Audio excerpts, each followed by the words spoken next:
Let's crack on. Right. Hello, guys. Welcome to Heresy Hammer. This is episode 6. We're still here. We're still trying to give you some half-decent content. So, yeah, let's get into it. Introduce my host. Joining me this morning, this afternoon, this evening, whenever you're watching this, we've got Rob at Medders Miniatures. Good morning, Rob. Hello there. Hello. Look at him, freshly shaven. Look at that. It's lovely. Very nice. Very nice. It's not. It's awful. John's not happy about that. Not happy about it at all. Absolutely furious. Lee at Death from Shadows. Morning, Lee. How you doing? Hello. All right. Yeah, not bad. Good. And the man with possibly the best beard in Heresy, John, D6 Miniatures. Welcome, one and all. Yeah. It's up there with Jonas's beard. I like it. It's really good. I'm just jealous because I've just recently turned 42 and can't grow a beard. So, yeah, happy days.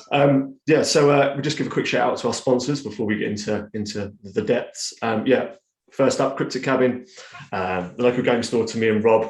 Just relocated from Wokingham to Bracknell. Got a slightly bigger premises. I think they've got some more table space in there, and I think they're running painting courses and bits and pieces and more stock on paints and models and what have you. So check them out. There's a link in the show notes, a link below. If you click on that link, it'll take you to the checkout, and we'll get a little bit of kickback. So anything you guys can do to help us out is greatly appreciated. And then the big man at the bottom, Rob Medwell, is Medders Miniatures Painting Service, is our other sponsor. Get in contact with him via Instagram, Facebook, email if you want to book a commission. Excuse me, I think we're quite snowed under right at the minute, right, Rob? Is that so correct? booked up till March 2023 now. So if you want a commission, you're looking at April onwards. Fair play, happy days. And then if we skip to the next slide, Lee, we just give Rob's got a couple of painting courses coming up. So a weathering and battle damage course on the 17th of September. Rob, do you want to quickly sort of run us through these and sort of just give us a lowdown? Yeah, so the Faces course that I'm running in Peterborough, that sold out within seconds, really. So that was absolutely awesome. Going further north, though, this time to Derby, not being that far north as of yet, and so it'd be cool to do it. It's at Boards and Swords. It'll be all about battle damage and weathering, and we'll be looking at kind of shipping models, using sponge, using hairspray techniques, using transfers, weathering transfers, all those sorts of things. And we've still got a few spaces on that course, and then we're going to do some scenic basing over in Burgess Hill, but we don't have that many places left on that course. I would say we probably have about 2 places left. So if you want a ticket to that one, just email me or message me, and we can sort you out with a ticket. I'd say if you can't pay now, but you are desperate to go on it, then just email me, and then we'll just book you a place, and then we'll worry about the payment at another point as well. That's very good of you. That's very nice. Wow. I would not be that generous. What about you, Lee? Would you be generous? Would you be as generous as Rob if you were running these courses, if you were in this position? I might take advantage of that. I'll pay you later, mate. Yeah, absolutely. Cool. Yeah, awesome. Yeah, guys. Yeah, hit Rob up if either of those courses take your fancy. I'm sure Rob's got some more planned for the beginning of next year, maybe. Will that be the last course this year? You're not doing anything in December? These will be the last ones, but next year I think it'll be a couple of international courses which will dominate. Which dominate. So we've already got something in the pipeline. Interesting. In Maryland in the US of A. Cool. Yeah, that sounds awesome. Fair play. Cool. I think go to the next slide for us, please, Lee. Yeah, cool. So in the main section this time around in this episode, we'll be discussing building and theming your armies. We'll be taking a look at our current armies. My Thousand Sons, Lee's Word Bearers, John's Iron Warriors. If he's still got them, I've probably sold them because he's a bit of a Del boy. Rob's Space Wolves that he bought and sold. That he painted up and sold a while ago. I think, Rob, did you? I've done a couple of Space Wolves for commissions. Yeah.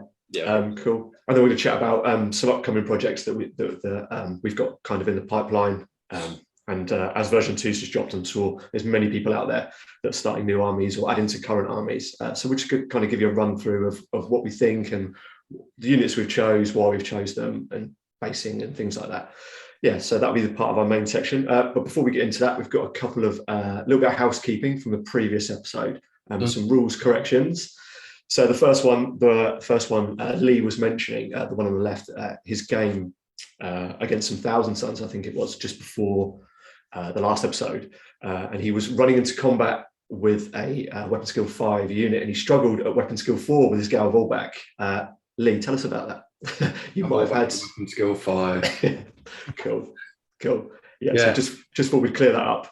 Yeah, so you might have done a little bit better if. Well, I did better second time round when I realised in the second game. So yeah, weapon skill 5. Awesome. Cool. Yeah, cool. Happy days. Let's clear that up then. And then a quick chat about the Mechanicum Advanced reaction that we mentioned in last episode. And we got a comment. I think it was a comment on YouTube in one of the from one of our viewers, listeners. I can't remember the guy's tag. Basically, Automata. Is it Automata can't fire? Is that correct, guys? They can't react. They can't react. Sorry.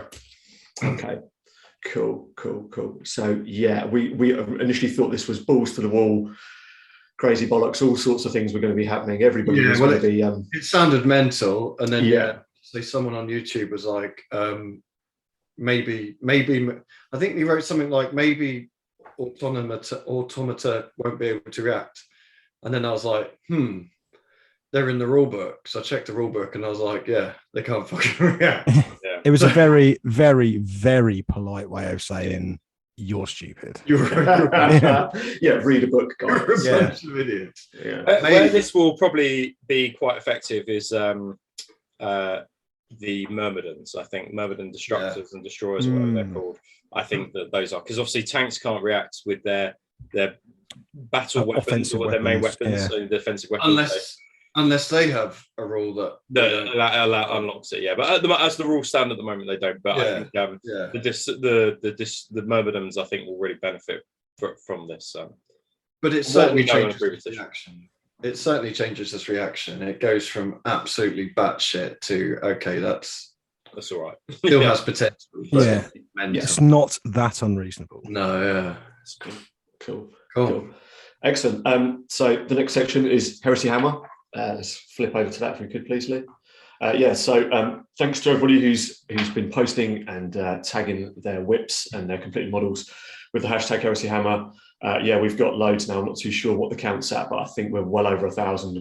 We're kind of climbing quite nicely. So I've just included things that I thought were really, really cool. So first one, guy on the left-hand side, Nurgle Burgle, with this rather cool Blood Angels Nurgle, that's some great Insta tags going on. Guys, what do you think? Lee, would you like the sort of glow LED sort of conversion modification that he's done there? Something I'd ever have the patience to do, but I mean, it does look effective. It does look cool. I mean, that's very very thematic, isn't it? The green light kind of. Yeah. Works lovely against the red. The green light to go out and kick teeth. So I'm a big fan of it, but it's not something I would ever have the patience to do myself. Yeah, that's fair play. That's cool. Yeah, it's really good. And I think the green against the red, and then he's got the sandy texture on the base is working against the red really nicely. So cracking job there, dude. And then on the right hand side, we've got Brother Captain Darko. Excuse me. And that's a Raven Guard Levy coming out of a pod. It's quite clearly a Dark Angel. That's a Dark Angel Levy coming out of a pod. Yes, excuse me. You're making a habit out of getting things incredibly embarrassingly wrong, aren't you? I mean, players cross Dark Angels players. I'm slow. Another 16 episodes and we'll have pissed everybody off, So I think black is obviously quite difficult to make interesting, and also quite difficult to make interesting whilst keeping it black and not letting it sort of like, I'm very good at making black look grey, for instance. So I think this is cool. Yeah, really like it. You can never go wrong with a Leviathan in the pod. It's just peak heresy, isn't it? It's terrifying. And it's really, really nicely executed. Again, really, really like the base and colour. I've got a sort of similar sort of reddy browns on my Iron Warriors, and again, I think it contrasts really nicely against a slightly more sort of muted main colour scheme. Yeah, love this. Could not like it more.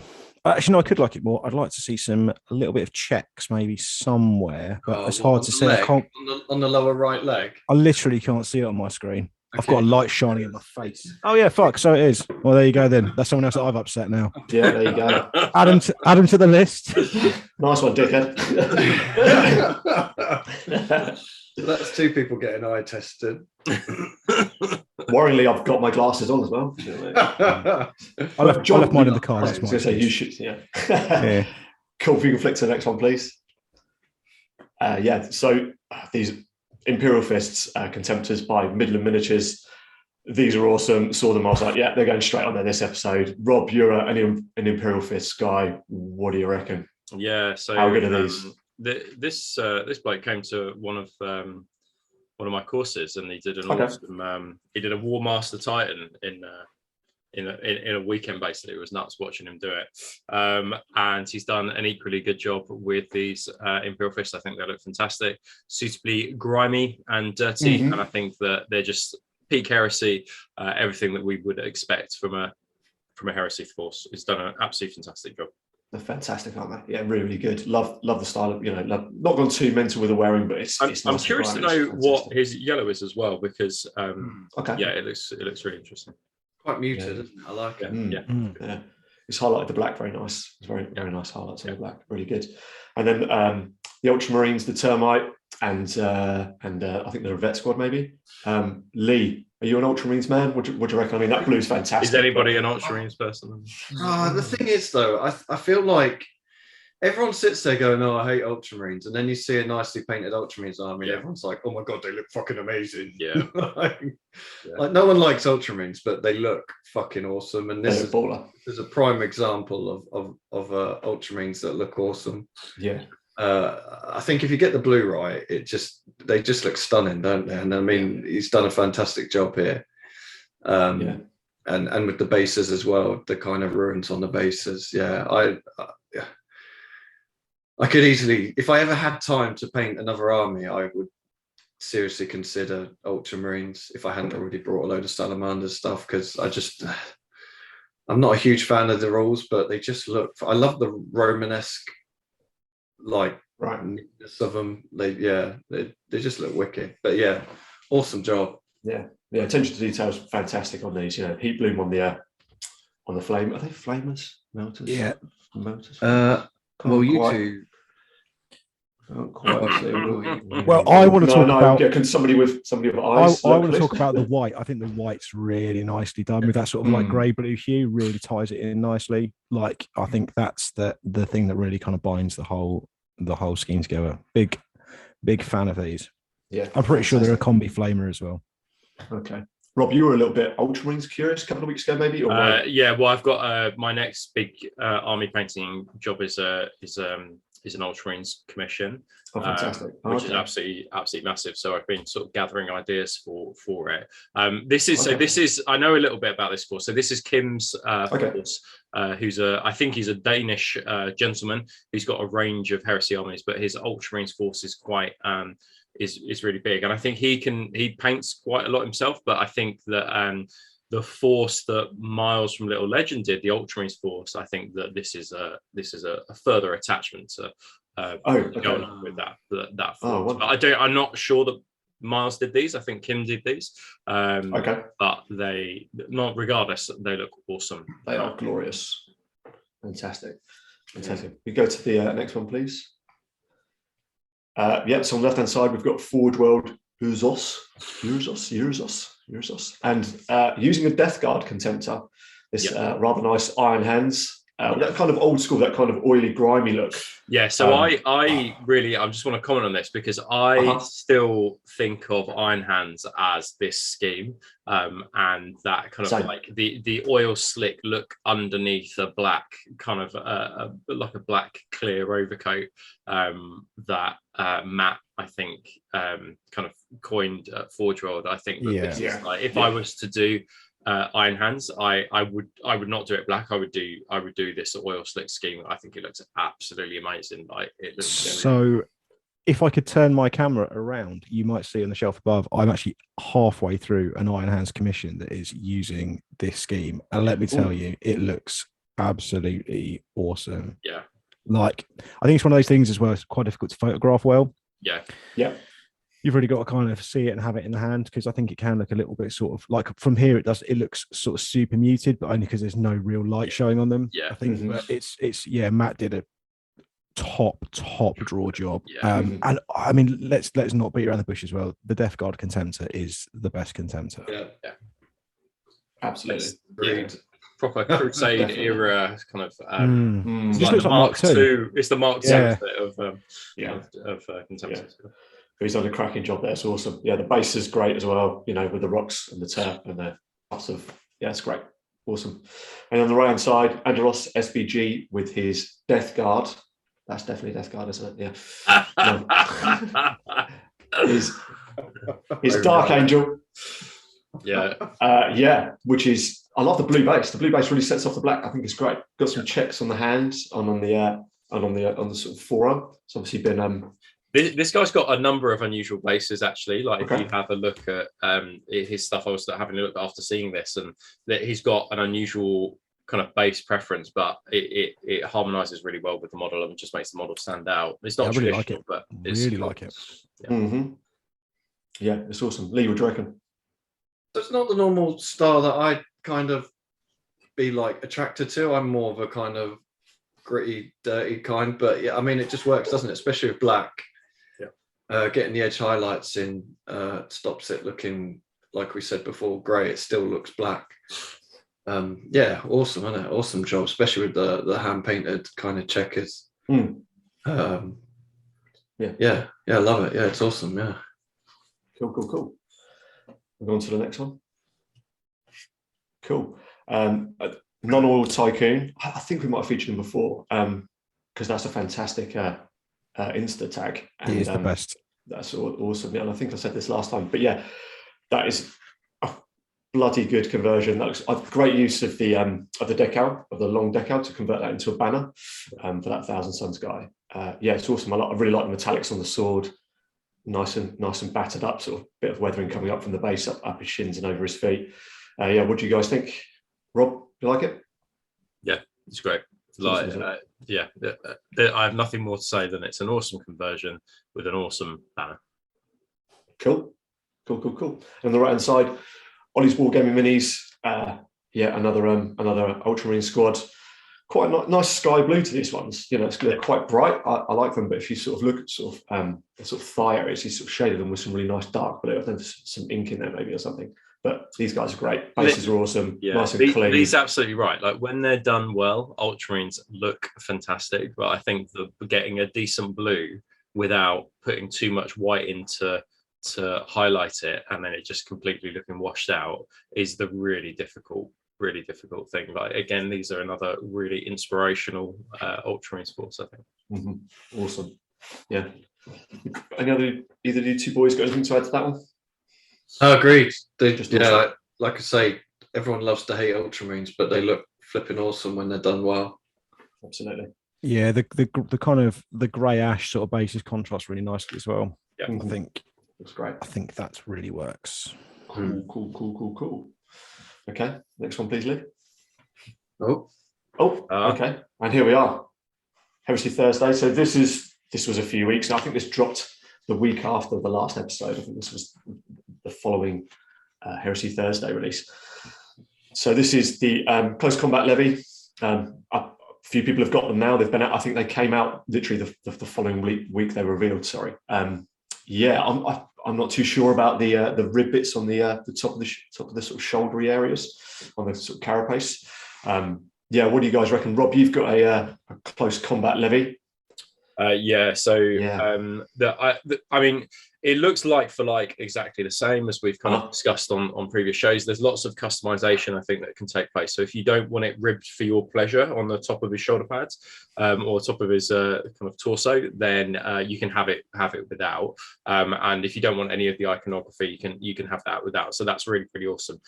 But for me, it just goes back to exactly what Lee said in the previous show, which is that the resin Leviathan was just, the arm was like 3 bits to put together or 4 bits to put together. From my understanding, I think one of the arms on this guy is 20 bits to put together. So I think they look awesome, but they are big time investments to make sure that you put it together correctly.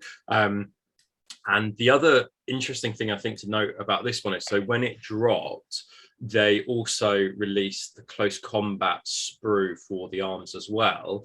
But it looks like that you get the shoulder pad included within the arm, I think. So you might have to magnetize it at the shoulder joint, as opposed to the kind of like the elbow where you would have done previously with the resin, or at least the top of it as well. But yeah, clever way to do it, I think. But you can get your sprues now, but they'll do the same for the close combat, for the range weapon sprues. I have no doubt when that one drops. Yeah, absolutely. Yeah, they're cool. John, are you going to rock some levies? Levies? I've got 2 of these already. Okay. So Rob's right. Like the arms are, I think going to be a bit of a pain, but luckily I've got about half a dozen various resin arms sat around, so I'll probably just magnetize the existing resin arms onto the plastic bodies. It's just super cool. Like it's a Leviathan. It's plastic. Yeah. I paid less than £40 for it for the entire. Like you can't go wrong. No. And while we're waiting for Lee to come back, quick loadouts. What would you guys take? Would you take one of each of the weapons? Would you take the claw and the drill, or would you? Yeah, I mean, it wouldn't be my preference in terms of a Leviathan overall, but I would think they're best as range weapons. But I would go Snippy Claw and the drill, and I think there's no drawback to doing that now, because because they've got toughness and wounds, you can't get a weapon destroyed. So it's just better to have that versatility, because you still gain the +1 attack for having both. I can understand if there's a theme, like you might want to kind of be like, well, I like the fact that this 2 massive drill hands, for something World Eaters-y or something like that with lots of blood cakes on it. I think that if there's a theme, then that's absolutely fine. But for optimization, just go with one of each, and then you've got the you've got the benefit of having both the special rules on the arms. Cool. We go to the next one, Lee, please, mate. Cool. And so some rather fantastic white scars heads and some shoulder pads. John, are you a fan? Yep, big fan. I think these are some of the best so far. I think the Mark 6 really suits the White Scars aesthetic. I think these really suit the Mark 6. I like the little top knot, and I wouldn't normally I think normally I wouldn't necessarily love a top knot coming through a helmet. I think it kind of feels a bit odd, but it's actually the eye slits and the lenses that I think really sell these to me. I think they look really sort of menacing. Yeah. Big fan, sort of sinister. Like them. Like all of these, Spearhead's good. The head's great, isn't it? Yeah. Spearhead's good. The Sergeant's helmet's good. The shoulder pads are the shoulder pad with the symbol on it. I mean, can't go wrong, really, can you? But I think these are up there with some of the best. Yeah, cool. Lee, what do you think? Like them? Yeah, I agree with the eye lenses. Just makes them look sinister, like you say. I'm a big fan of that. I'm not normally a huge fan of the Mark 6 helmet, but I do like these. Yeah, they're good. Happy days. Cool. Do you want to jump on to the next one for us, please? So I love this. I think it's great. It's very Emperor's Children. It's nice and blingy. I really like the sort of yawning mouth down the right shin. I really like that. It's really cool. Yeah. The blade. I kind of like the sort of almost chest out kind of like stance where he's got a little bit of swagger. I like the cape. I think it's great. I think it's awesome. I really like it. I really like it.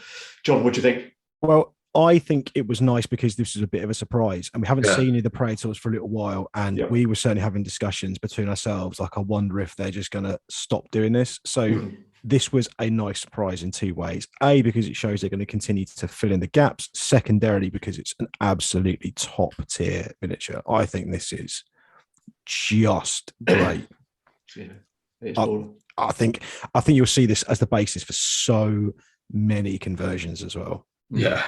This guy is going to be absolutely everywhere. Yeah. Rob, what do you reckon? Give us your thoughts. It's got to be one of the finest models that Forge World and GW have created in terms of a single non-character model. I think John's absolutely right. You'll see it as as a basis for lots of conversions. I think for Blood Angels, you could potentially do a little bit of conversion work to make it work. And I think that what we don't have here is the bear head. And I think the bear head with the is that on the is next it on the slide? next slide? It is, yes, Lee. There you go. There we go. So I think so good. Like the back looks better than the front. Like, quite frankly, like it looks so good. But the head is just so good, and just says the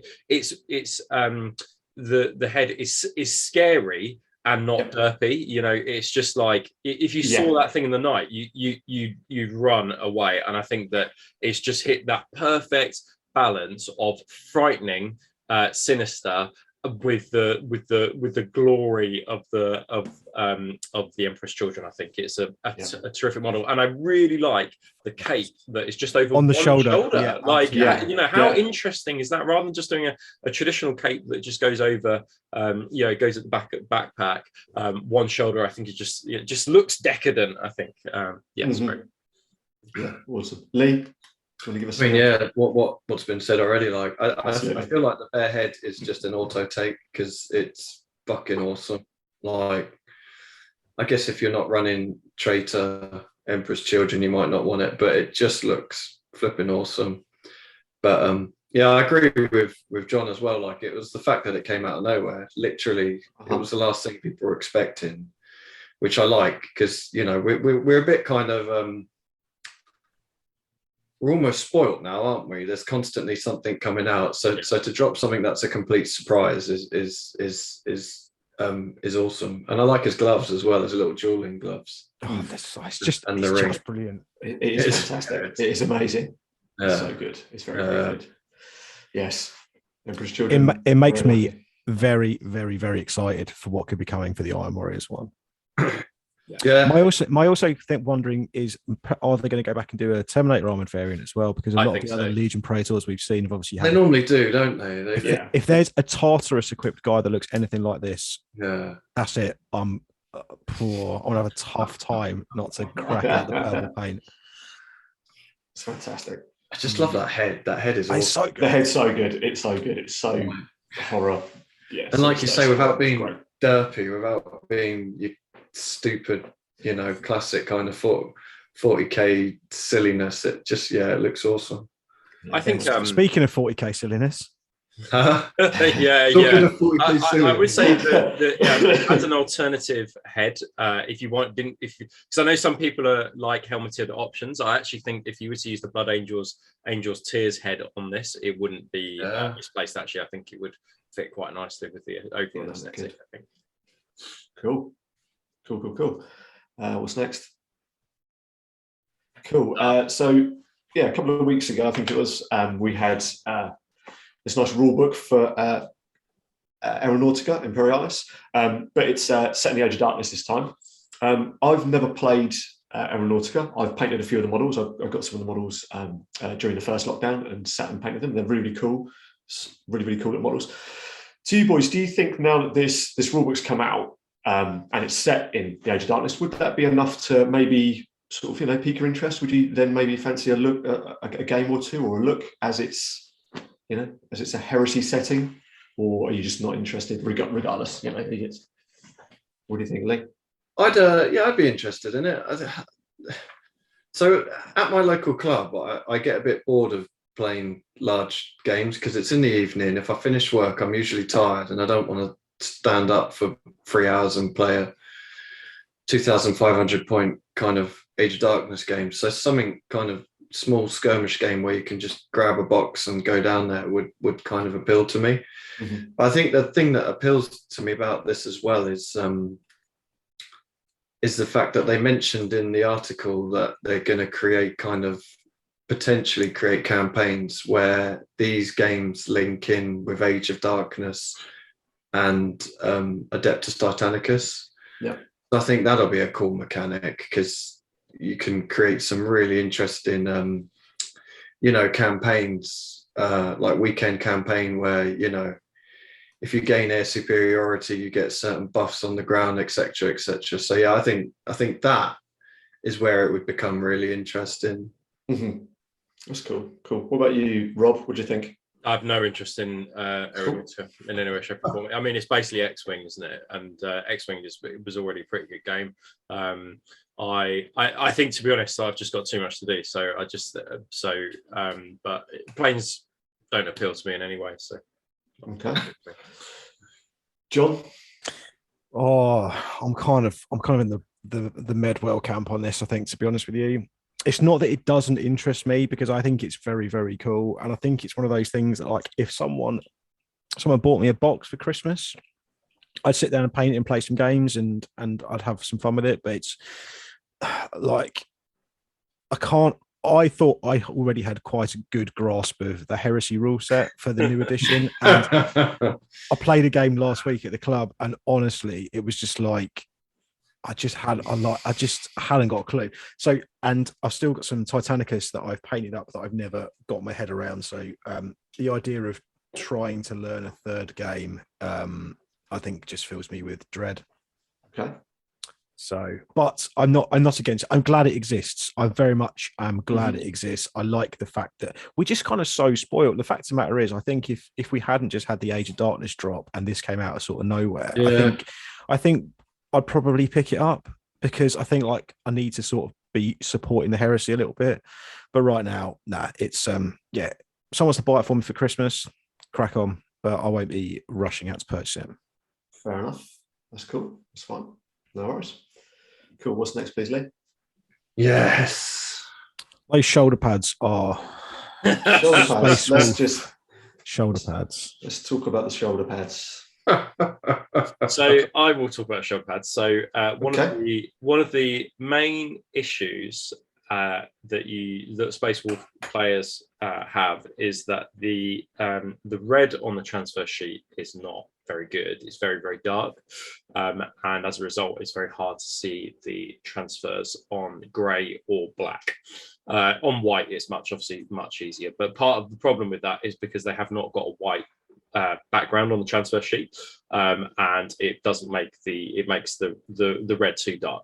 What these do is allow you to paint them red, and then they can be nice and bright and they can pop. So that's always been one of the main problems with the Forge World Space Force transfer sheet. They just fade into the grey, and as a result, they don't stand out like they do, say, with Imperial Fists with the yellow and the black. So as an alternative, if you want to make your iconography pop, this would be a good. The shoulder pads are a good alternative. I think somebody needs to say something about the helmets, don't they? I'll leave that to Lee. I'm probably going to divide the room here, to be honest, with the helmets, and say that I absolutely fucking hate them. But guessing everyone else is a big fan, are they? Like, everyone. I mean, what were they fucking thinking? Like, fucking shit. Absolutely. I mean, it literally looks like something from Power Rangers, doesn't it? It's just like, it's like an. I'm sure I had a toy in the 80s that looks like this. Like, what the fuck? It's just so, we're talking about the Emperor's Children bare head, and we're saying it doesn't look derpy. They've done an amazing job. Yeah. This is the most derpiest fucking thing they've ever done. Oh, we got Space Wolves. Let's give them wolf helmets. That won't look shit. Well, not even fucking wolf helmets. That's the thing. That is the fucking thing. They're not actually wolf helmets. Fucking grins. Fucking so. Yeah, they've got smiley faces, haven't they? I haven't noticed the smiley faces. I have to say, the only thing I will say about these helmets is so far, everything in the Heresy community has been quite divided. Not like nasty, but some people like the Praetors, some people didn't. Some people like these rules, some people don't. So far, every single comment or person I've spoken to about these helmets fucking hates them. So in one fell swoop, they've managed to unite the entire community. Yeah, just to hate one product. I think that I think they'll do another set for Mark 6 now. I really think, I think they will. Yeah. I mean, Space Wolves are. I mean, I kind of joke about Space Wolves being like the joke legion, because they seem like they're always having jokes played upon them, right? Look at their first miniature range with the bananas hanging off them, and everyone just in the kind of classic 90s, like, arms in the air pose. Proper Niall yeah, wasn't it? Yeah. Oh, and then yeah, exactly. And then you had the guy. Is it Haval Redblade with like? I forgot about that. You mean Fat Bastard, don't you? Fat Bastard, yeah. Oh god, yeah. And then you've got the Wolfen in 40k wearing jorts and sort of going, and now you've got. I mean, they're just a joke legion, and I feel really sorry for all Space Wolf players because if they'd have gone down the space Viking kind of route, there's so much there in terms of like why couldn't these guys have had some really like ornate knot work on the helmets as opposed to a metal cat head? Like there's so much. Take your inspiration from Fantasy Dwarves. There's some really cool stuff in there, kind of the Celtic kind of vibe. You could have done some really, really interesting stuff. This is it's like someone has a vendetta against Space Wolves. But what's their kind of, I don't know if they're a destroyer unit. I don't know a huge amount about the Death Sworn, is it? Yeah, Sworn. Yeah. What with the Gimp mask?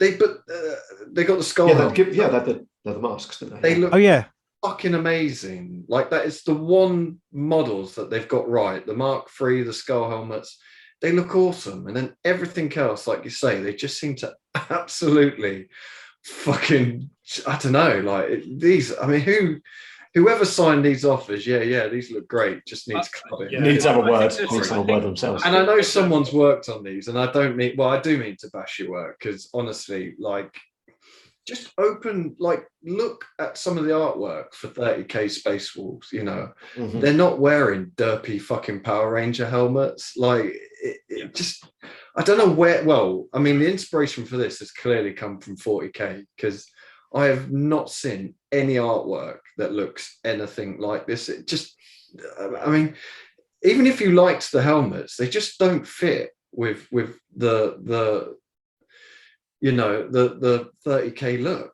They just don't fit. It looks weird. I agree with that. There's one final thing I will say, because I think we're probably united on this, which is that if you're selling heads for £13-14 from Forge World, and then you've got £3.50 postage and packaging on top of that, your heads need to be of a really, really good standard and really good quality in terms of their aesthetic, due to the fact that 3D printing is just on the rise, and the amount of creativity that people have come up with 3D printing, the amount of cool things that you can do with it now, just means that Forge World are actually competing with a 3D printing market. And I think that the amount of 3D printing I've seen in the past 2 months and the quality of it with 4K and 8K printers is just so good that they need to be a bit careful with stuff like this, where they're just not left behind in the dust, because I just think that somebody probably has created some Mark VI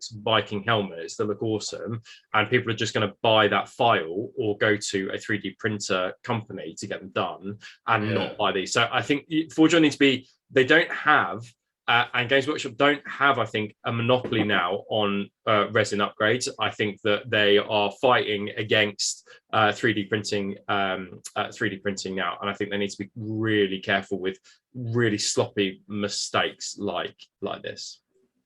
Can I just say one final thing as well? Like, I've never seen so many amazing memes in all my life. So every 20 minutes there was a new meme, wasn't it? That's crazy. The real tragedy is I think the bear head is really quite good. I really quite like it. But the fact of the matter is, head, bro. Yeah, exactly. You have got to be absolutely soft in your own head to spend £20 to get that one bear head. Right, next. So we're fans then, yeah? We're all fans. Yeah. They are going to sell between 0 and 1 sets. Well, people are going to buy them because, was it Pete was saying he's going to give them out as the wooden spoon prize?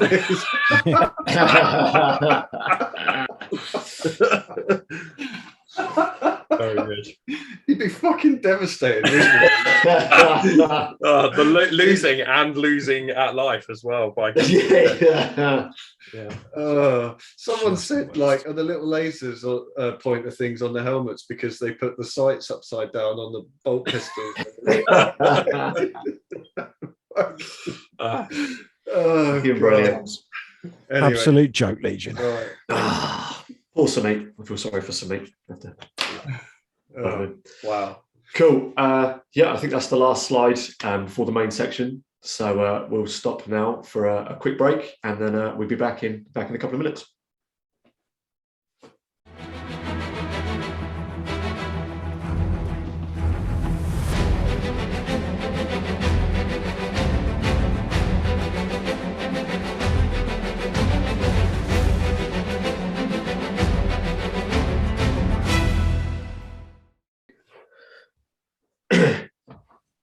Cool. Welcome back, everybody. Now onto our main section, which is building and theming an army. As we mentioned at the beginning of the show, we're just going to talk you through our armies, why we chose the units and the armies, how we came to choose that army. Was it something we read in the lore? Was it a rite of war? And we'll talk about painting, the levels of weathering, basing techniques, things like that, really. Let's get into it. So, Lee, you're up first, please, dude, with your word bearers. So, Lee, I guess the first question really is: so, how did you go about creating your army? So for me, I mean, I guess the reason I chose word bearers initially, I'd always been a bit word bearer curious, but it was actually the paint scheme that interested me the most. Okay. Initially.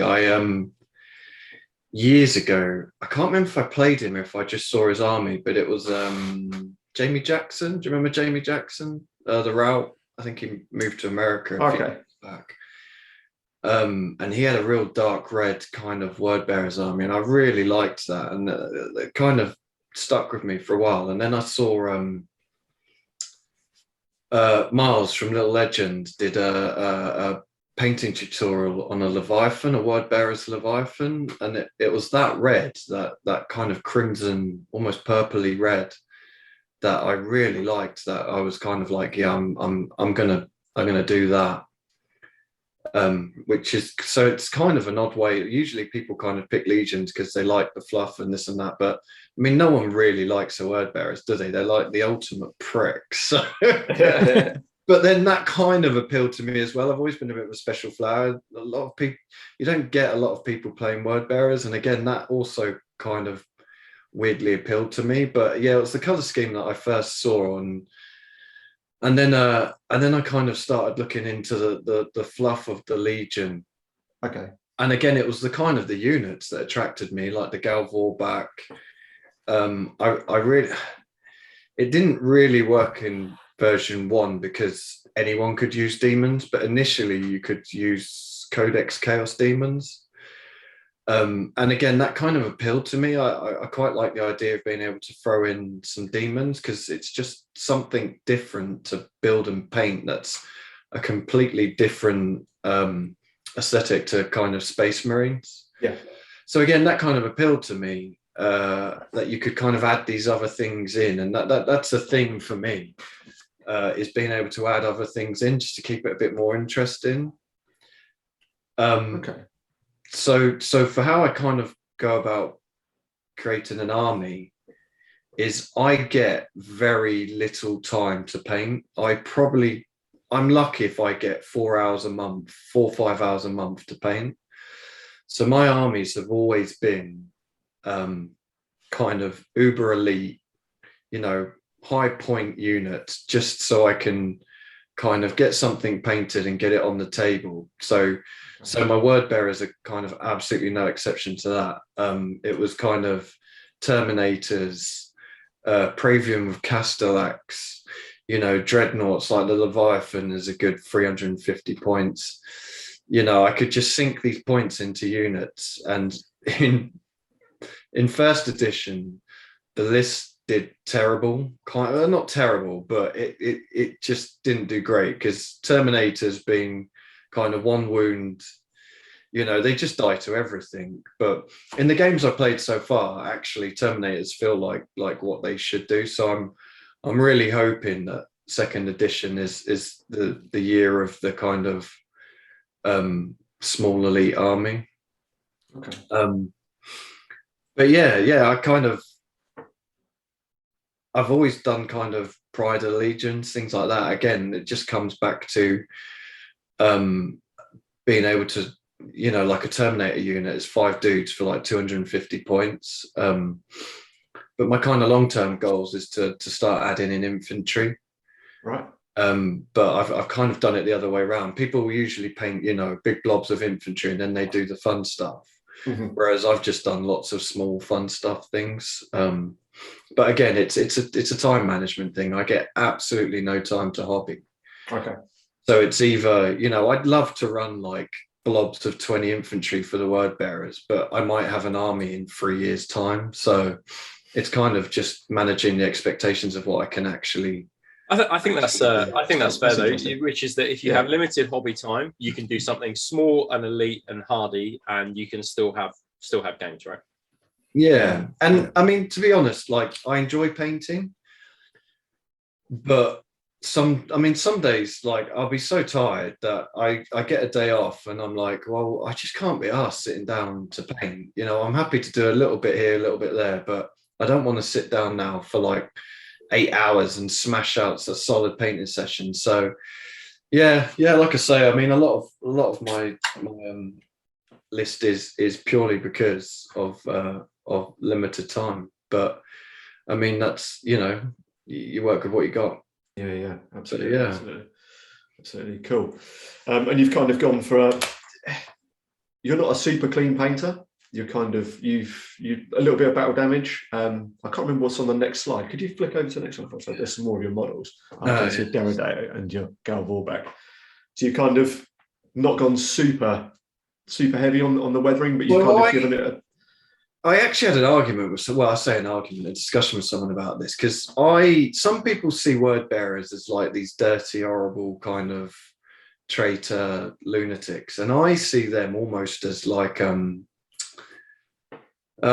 almost like middle-aged knights, you know, like they're fanatics, aren't they? They're religious fanatics. So the way I see them, I could be wrong, but this is the you know, the joy of the hobby is you can kind of do what you want, really, can't you? I see them as kind of taking care of their equipment, because it's almost part of their kind of fanaticism is to actually look after equipment and make sure it's working for the dark gods, you know. These are probably some of the cleanest I've ever done, because I usually weather the shit out of stuff. Right. But yeah, I've only added little bits of battle damage in, and more so on the kind of dreadnoughts and stuff. But yeah, it's kind of the fluff in my head is they actually, I see it, it's just the way I see them, as actually taking care of their kit, because it's almost part of their fanatical kind of, you know, day-to-day, like clean their equipment whilst they, you know, pray to the dark gods or whatever. But yeah, that's cool. Could be completely wrong. That sounds good. That's awesome. And I've also, it doesn't really show in the pictures that great, but I chose to do a grey instead of black as well. So I've done a real dark grey. Okay. And that's mainly kind of a link back to the old Legion. Obviously, their original color was grey. Mm-hmm. So I quite like the idea of having a grey instead of a black, because it's a kind of link back to the old Legion, which I quite liked. Just a little thing for me. So yeah. Nice.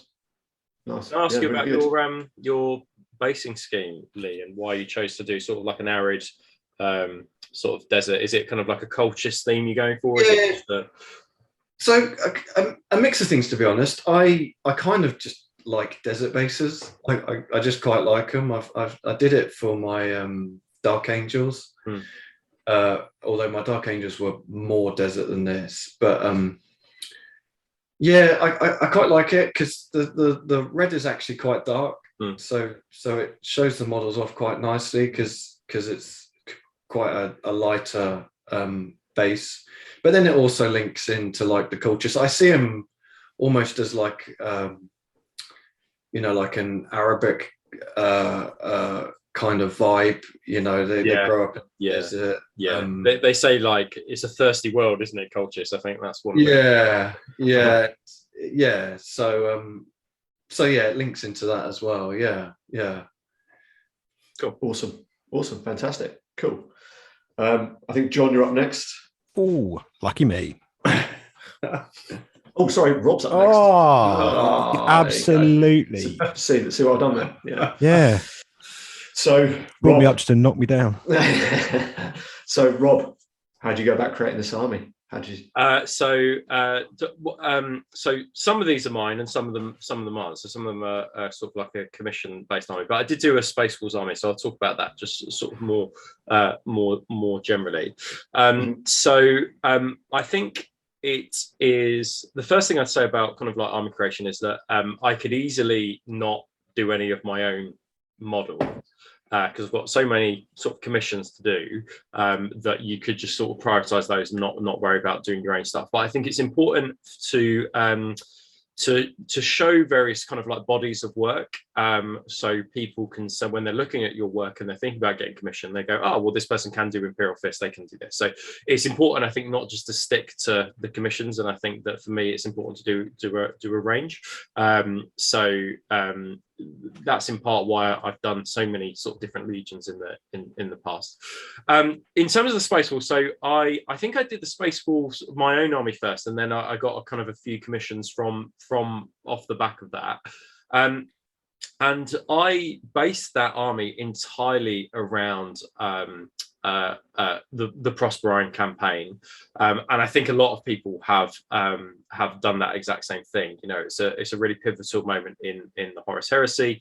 You've got models from Forge World that are also based around the basis for them are like the Prosperine campaign. If you look at Lehman Russ's base, he's going over some like Thousand Suns iconography. Same with Frecky and Jerry. They're taking down some Thousand Suns as well. Same with Havar Redblade. Like his base has got bits of Prospero in it as well. So I think that an obvious choice for the Thousand Suns was to then base it around Prospero. So that gave you kind of like the basing theme for them. I think then from there I was able to kind of like delve into the black books and delve into the fluff and kind of see kind of what was what. So I knew that so I had like a night that I wanted to do, and I kind of had a look at kind of the night houses that were there. So House Malanax was there, for example. So it makes sense to, although Malanax is a traitor house, at that point they were fighting against kind of the Thousand Suns on Prospero together. And I think that for me kind of allowed me to unlock some kind of different units that would more traditionally be kind of alongside the traitors. Same with the Sons of Horus. Like the whole Prosperine campaign allowed me to unlock a whole wealth of different units. So there were Sons of Horus fighting on Prospero, 500 Marines, and then that allows you to unlock it as well. At the time, for me as well, I had a big Custodes force, so and that was also based around the kind of like a Prospero basing scheme. So everything was kind of like interleaved and intermixed together. So it was purely that narrative arc that kind of made me create that army, and then the army just got bigger and bigger and bigger and bigger, really. So I mean that for me was the driving force behind the Space Wolves, and it was also an interesting challenge and to create an interesting grey, and whenever you approach these things, you always got to think about the time against the amount of work that you're going to put into it, and grey was always a color that I found tricky, and I knew that I wanted to kind of like approach it again and do something a bit more interesting with it, or to follow through. I kind of had an aborted Space Wolves army that wasn't as successful as I hoped it would be kind of a few years previous to that, and then I was keen and eager to kind of like to do it again, and go from there. But for me, for that particular force, it was about the arc and what fitted in with the current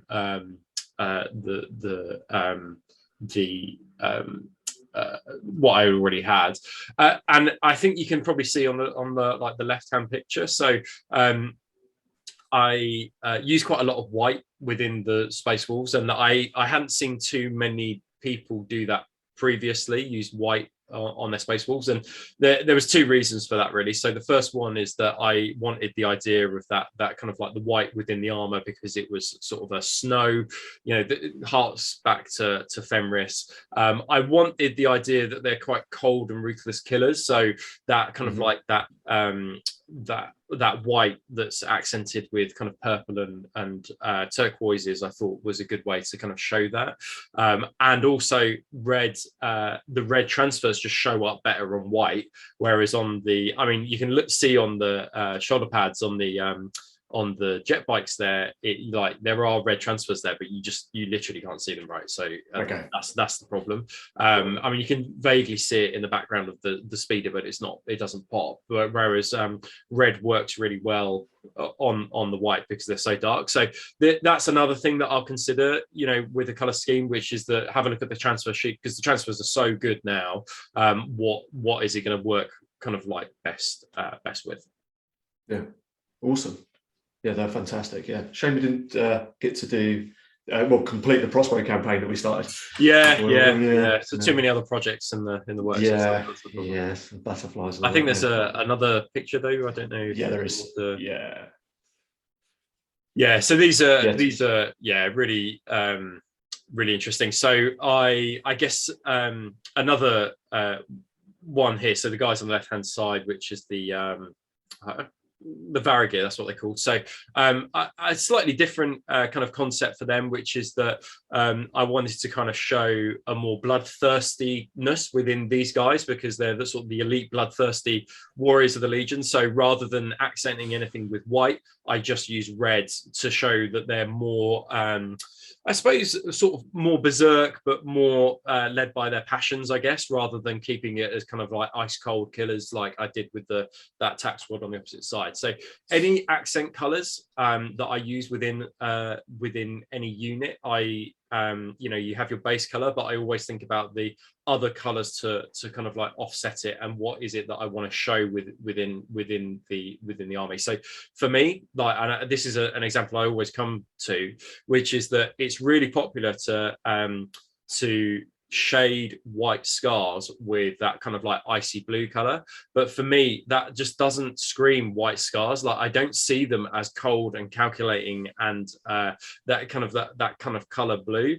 I associate them more with kind of like earthy, more passionate tones, and like as a result, accenting it with or shading it with something like a brown would probably be more in my style, because I want the color scheme to match with what I think of the kind of like the heart and the soul of the Legion, and I try and do that with the different kind of color schemes within that.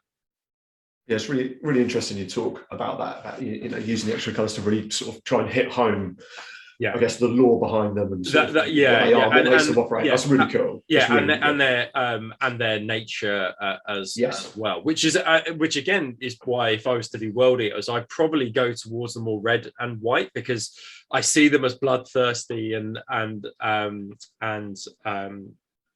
I think that red kind of shows that. Whereas I still think the blue and the white looks awesome. I think it looks great. And I think that for me, if I was going to do something historical for the World Eaters, that would be it. But for me, they are just ruthless killers. And I think the red color plays on that ruthlessness and that passion and that bloodthirstiness. So yeah, but that's always how I approach kind of every project. There's not, I mean, Imperial Fist it's harder to lend itself to there. I think, and some legions are harder to do, but these were a great opportunity to throw in different colors in different places. Awesome, fantastic. So John, you are up next. Are you sure? I'm pretty sure. Pretty sure. Oh, yeah. So yeah, go for it. So how'd you go about sort of creating a theme? Normally I'm quite I think like Rob, I'm quite a kind of serial kind of listener and reader to a lot of the Black Library novels, and what often sort of sparks the kind of creates that sort of spark of inspiration for me is like it might be just even like a passage or like a line in a book or like an event that happens, and I kind of build a theme around it. So like with my Imperial Fist, for instance, they were all themed around terror. So they had like a big sort of first company armored militia contingent that sat alongside them. But the Iron Warriors actually sort of started off as a bit of a joke that sort of just ended up going a little bit too far. But I'm kind of very, very glad it has. So at the sort of start of the year, we were kind of aiming to go to a few events, and there was a few people in our kind of regular kind of WhatsApp chats and kind of Facebook groups and the like that were kind of giving it the big one, really. And they seemed to all be playing Imperial Fist. So I thought, all right, I'm going to try and exact some revenge. And it seemed like Iron Warriors were particularly appropriate. And I painted a couple of Iron Warriors armies about 2 or 3 years ago for a commission, and I remember really, really enjoying it. And it can be a relatively forgiving scheme, obviously. Like you can be super productive. Like I batch painted 60 infantry to start off with, and I probably wouldn't have attempted that with too many. Yeah, with too many. That's legions. A weekend for Rob. That's just an yeah.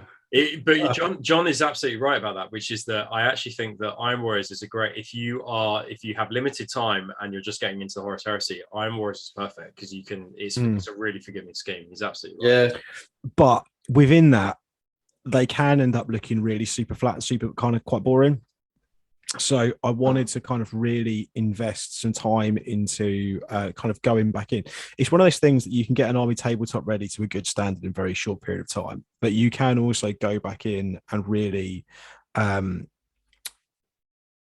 of really go to town on a lot of stuff. So for instance, I would do lots of areas of, like, I would go back in, and after the initial base coats of the armor, they were cool. I could base them, and if I wanted to use them for a game, they would, they were considered fully painted. But at the same time, if I wanted to sort of add some more depth to them, I went back in and added in some additional kind of like some washes and some pigments, and then I'd go back in and like re-highlight the armor and add some scratches and re-highlight the armor. And actually, I had like a load of fun with them. And then I sort of, as I was going through the process, I was listening to a lot of reading a lot of the kind of exemplary battles. Like I re-listened to Talon as a really good example. And they've just got this really kind of like give no fucks, attritional kind of way to walk. And I really like infantry. Like I'm a big fan of mass infantry. And the Iron Warriors are obviously famed for their kind of just constantly feeding men into that. Like, it's just like gristle for a meal, right? You just feed men constantly into this kind of attritional battle up until the point where you've achieved your objective. And I kind of really, really like that as a, they're not kind of like the kind of cold calculating iron hands. They're just this kind of just remorseless, just constant battering. And I think their aesthetic kind of lends itself really, really well to that. I think they feel just super, like really, really heresy. And as people who know me know, I'm kind of a habitual kind of army recycler. Like I'll build and paint an army, I'll use it for a couple of events, I'll sell it, I'll move on to something else. But I've been painting the Iron Warriors for the best part of a year, and I'm still thinking about things I want to add. Like I'm still really, I think some of that might well be fueled by the fact we've got a new edition of new rule sets, and the Legion's definitely got stronger. But at the same time, like I'm continuing to find little bits of inspiration. Like I was listening to Shadows of Treachery, and there's one line in there where it talks about a unit of elite Terminators that have got the hazard stripes over bronze armor. And that's instantly there's like, well, that's another project I can do. Like I can do a set of either the Dominators from the elite, like the exemplary battles, for instance. I can do this kind of like almost like a retinue bodyguard of bronze armored Terminators, as opposed to like, the kind of the iron armored. So lots and lots and lots of little things. Plus, like I said, they lend themselves super well to mass infantry, and they're also known for taking a lot of vehicles. So it's, you've got loads of, you're not really kind of railroading yourself into one particular way of playing that you can kind of, I think sometimes, you can kind of exhaust yourself a little bit, or you can almost trick yourself into thinking, well, actually this kind of probably doesn't belong in this army, so I don't think this army's going to have like a natural conclusion like some might do, if that makes sense. Okay, interesting. That's cool, man. That's cool. And with your bases, is that a Paramar 5 kind of thing from, but I think it's from book 3, that sort of. Yeah, exactly. Yeah, sort of like Ready Brown, trench warfare, just kind of, sort of just, I want to have a huge army that just marches in. And again, that's kind of echoed by, if you've, like a lot of you would have seen some of the games I've been playing in 2.0, and it's just, I haven't really taken a lot of vehicles. My core of any list is sort of 3 massive tactical squads, and then just supplemented with heavy weapons teams, Terminators, siege tyrants, that sort of stuff. And I really just like that sort of trudging, sort of grinding across the battlefield kind of notion. So yeah. Cool. I think we've got some of your dreads on the next page. If you can. I love dreadnoughts as well. I haven't got enough at the moment. I'm just painting some. Funnily enough, I assembled a Death Guard dreadnought yesterday, as we've discussed. So they are the best dreadnoughts. So awesome. Yeah, man, it's a cracking looking force, and I think you really kind of nailed the look and the aesthetic. I think you nailed it, dude. Thanks. Yeah, I'm super happy. I'm kind of in a position now where I can, like, if I come up with an idea for something I want to do, like I want to do like a unit of like 20 despoilers and pop them in a Spartan. I feel confident that I can kind of get that on the table in a relatively shortish amount of time that's relatively painless. So yeah, I guess that's the thing, isn't it? When new things come out, or like version 2 and new rules, example battle bits and pieces, whatever, it's kind of nice to know that you could go, excellent, 10 Marines, this tank, whatever, but I can have that done in a weekend or something. You want to add to something, and rather than going, I've got to sit down and I'm going to, And they're also, the armor is really well known for using, like Automata, for instance. They have like a really close relationship with the Mechanicum, and obviously like a lot of the demon engines you see like in very late Heresy and kind of into the 40k universe, like a lot of that are from like Forge Worlds that are typically attached to or have a very close relationship with the Iron Warriors. They also use a lot of militiamen, like because they're just seen as hugely expendable. So I think there's lots of tangent as things like the Mechanicum books released, and as the Solar and the Militia books released, there's lots of sort of tangential things you can go off and do with them, but still link it back to the same force. So I'm really looking forward to sort of maybe next year just playing a huge game where I've got sort of like 10,000 points, but like it might be a couple of thousand points of Mechanicum and a couple of thousand points of Militia, and then sort of 6-7k made up of the actual main Iron Warriors themselves. So yeah, cool. Loads of conversion opportunities. Just really still enjoying it, and that's something that I think for me is the biggest thing. As long as I can kind of keep my enthusiasm train going, then they'll be with me for a long time. That'd be nice. Cool. That's cool, man. Fantastic. Cool. So I think it's my turn next with my Thousand Suns. shiny. So I originally had, my first army was Alpha Legion, and of course they're a metallic scheme as well. And then I saw, I think it was Andy Wardle had painted a flat Thousand Sun Cataphracti Terminator for one of the painting magazines, and it instantly grabbed me. I was like, "Yep, I want to do that," but I couldn't quite get the flat scheme how I wanted it. I just couldn't get it. It was like, no, it just looked too much like a Blood Angel. Obviously, Andy Wardle being a bit of a wizard, and I'm clearly not. He nailed it, and I just couldn't quite get it. So I think, Rob, we spoke about this quite a lot. I think I sent you loads of whips, and I was like, I can't quite get it, and blah, blah, blah. And you were like, why don't you try a metallic scheme similar to the Alpha Legion? And as soon as I did it, I was like, yeah, that's what I want. I was like, cool, that's a scheme. Can I just say that sounds very much like Rob was like, I'm fucking bored of you messaging me, just do it. yeah, I think it might be. Yeah. Now that I know Rob a little more, whatever you want, I don't care. Fucking prick. Yeah. Go and grow some hair, Baldy. I was like, yeah. So so I finally settled on the candy scheme. But I wasn't too sure how I was going to build the army, and this might be a little bit controversial, but I'm quite a fan of the Thousand Suns book by Graham McNeil. Some people might think it's shit. Great book. It's a great book. Yeah. So I went back through that, and I was like, right, I kind of want to do a sort of a Burning of Prospero, sort of Defenders of Prospero themed kind of army, lots of elite troops, nice and shiny. I wanted them as if, you know, the Space Wolves just turned up. These boys have popped out of their libraries and they've gone, okay, let's do some magic. So that's why everything is super, super clean, super box fresh. That's kind of back then it was my painting. My painting was very box fresh. It was very much my Alpha Legion, are very clean. I wasn't really into too much weathering. That's kind of moved on a little bit now. But yeah, that's the kind of theme I wanted with these armies. So lots of elites, so the Sekhmet, there's Sirens. I've mainly run Pride of the Legion. I haven't done the Sekhmet right of all yet. Guard of the Crimson King. So yeah, so mine was really based around a paint scheme, I guess, and then it kind of used then the lore to one of the Black Na'vi novels. Then I kind of used that to help me pick the units that I wanted. So that's kind of where it went, and then base and scheme as well.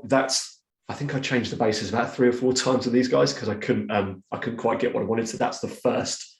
I think that was version 1, let's call it, of my basing efforts, and it's fucking terrible. It's awful. It's flat as hell. And I think in the next slide, it shows my the current basing. So that's kind of where I went with it, really. Whether I'll be adding to them or not, I think I'm going to add Magnus in there. I've got Magnus. Rob very kindly gave me a Magnus, the red.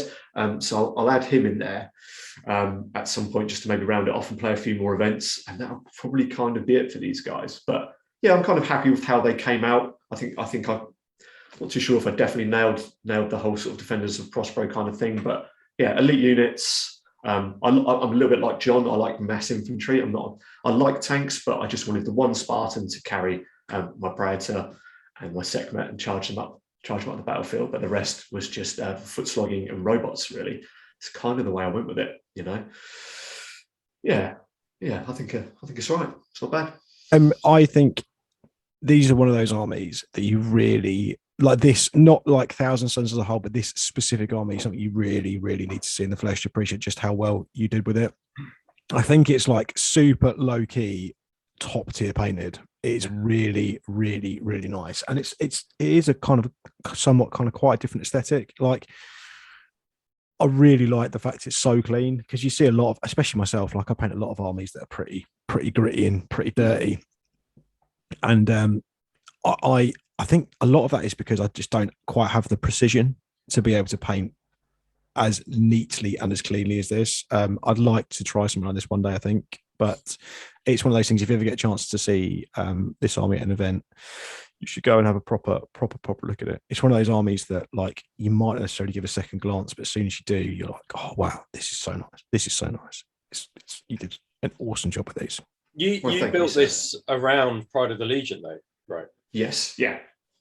So, and that in itself is quite interesting. I mean, it's similar to what Lee was saying, that he's built it around a rite of war, which we haven't yet discussed. You know, the fact that some people will build their armies specifically just to match a rite of war. But that, I mean, in some ways that's fine because it's got a theme, but in other ways you lose some flexibility around, you know, from game to game, mission to mission, you know, you lose a little bit of flexibility there. So I think that is interesting in and of itself. So yeah. So yeah, that was kind of my train of thought, or trains of thought, I think. Yeah, but yeah, it's all good. Awesome. Yeah, cool.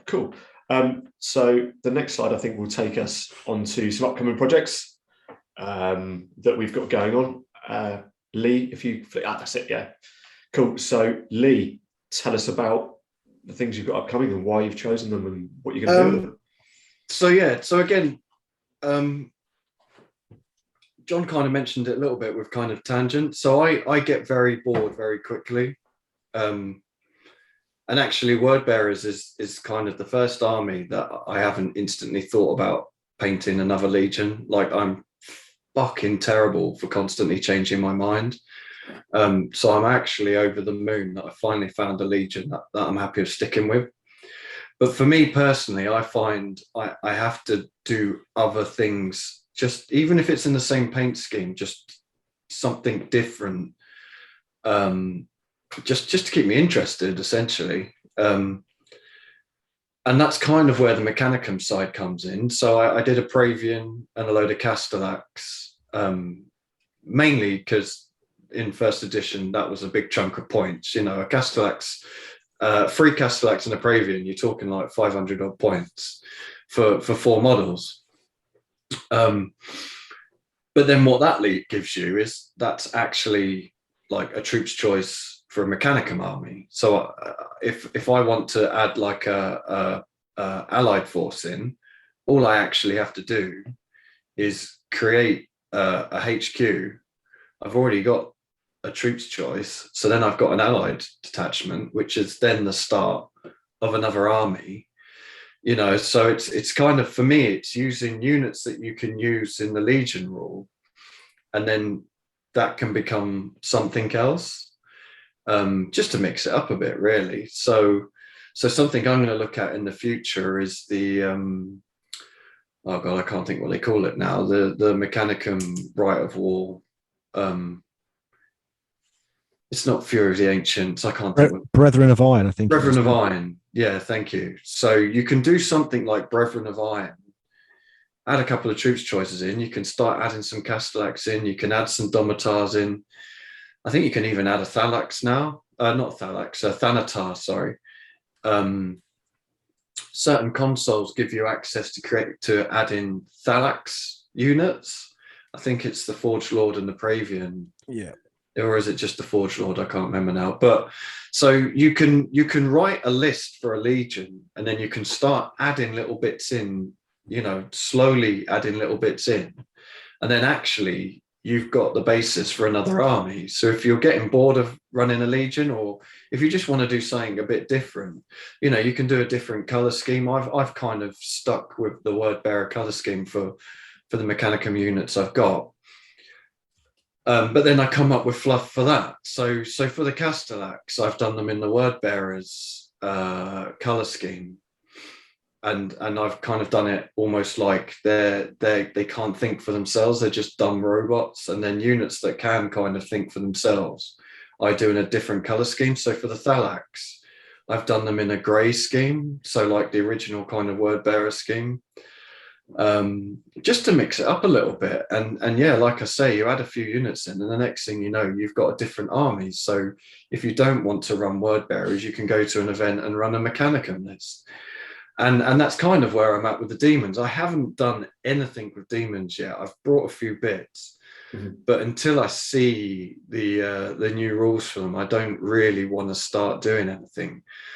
But it's another thing that you can. I know Erebus can run. If you run Erebus, you can run an elite demon unit as part of your word bearer army, I think it is.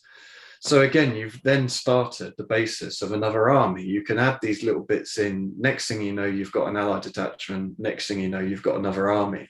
Yeah. And that's kind of my plan, really. It's just to add little bits that I can run alongside the word bearers. And again, it comes back to having absolutely fuck all time to hobby. So I don't want to sit down and start creating another army. You know, I might not have time even to do an allied detachment, but if you can add a unit, you've got that unit. Like I say, with the Castellax or the Praevian, well, that's a troops choice, or it used to be, whether it will be now. I imagine it will be. All I need to do now is create a HQ, and I've got an allied detachment there. Paint a couple more Castellax or a few Thalax or whatever. Well, now I've got the start of an army for small games. You know, yeah, I mean, I don't want to harp on too much about it, but that's essentially, and it just gives you something different to do. So for the demons, I chose Nurgle.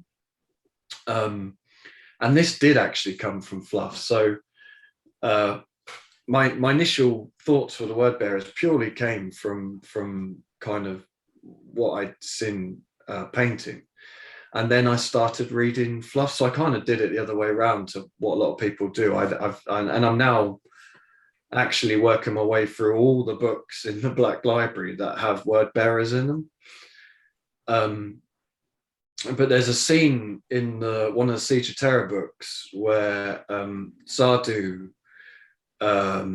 conjures up essentially a Nurgle demon worm thing to start breaking down like the Emperor's protection of the palace. And that one bit there, I was like, that's cool as fuck. And also from like a painting point of view, when I did my Gal Vorbak, I did all the demony bits as Nurgle because it just works well with the red. The red and green work well together. So it was kind of a fluff element and also like a bit of a painting element. And also like with the Nurgle, you can just go balls deep on kind of horrible, grotty, you know, you can do blood, and there's loads of techniques that I've never done that you can kind of use on that. Because the word bearers, although I've got battle damage on them, they're still fairly clean. You can go kind of the opposite and go nuts with the demons, and yeah, again, it's using stuff that I can use in an army, and it just keeps it a bit interesting. It's a different scheme, it's a different way of painting, and yeah, just keeps it interesting. So they're my kind of immediate future plans, to just keep adding little bits alongside the word bearers. Yeah. So color choice for your demons, will you go sort of desaturated kind of look to kind of match the sort of yeah. I mean, I've already done it a little bit on the Gal Vorbak, but yeah, it's essentially like your classic Nurgle green, really. Yeah. I do like a dark purpley green into a real light green, and then just add kind of bloody bits for all the kind of pus and sores and stuff, which again kind of links in with the word bearer's armor. So yeah, but I haven't gone too nuts on. I need to research, like, you know, painting rusty weapons and stuff like that. So, but again, it's just something a bit interesting and different that you can go with the Nurgle.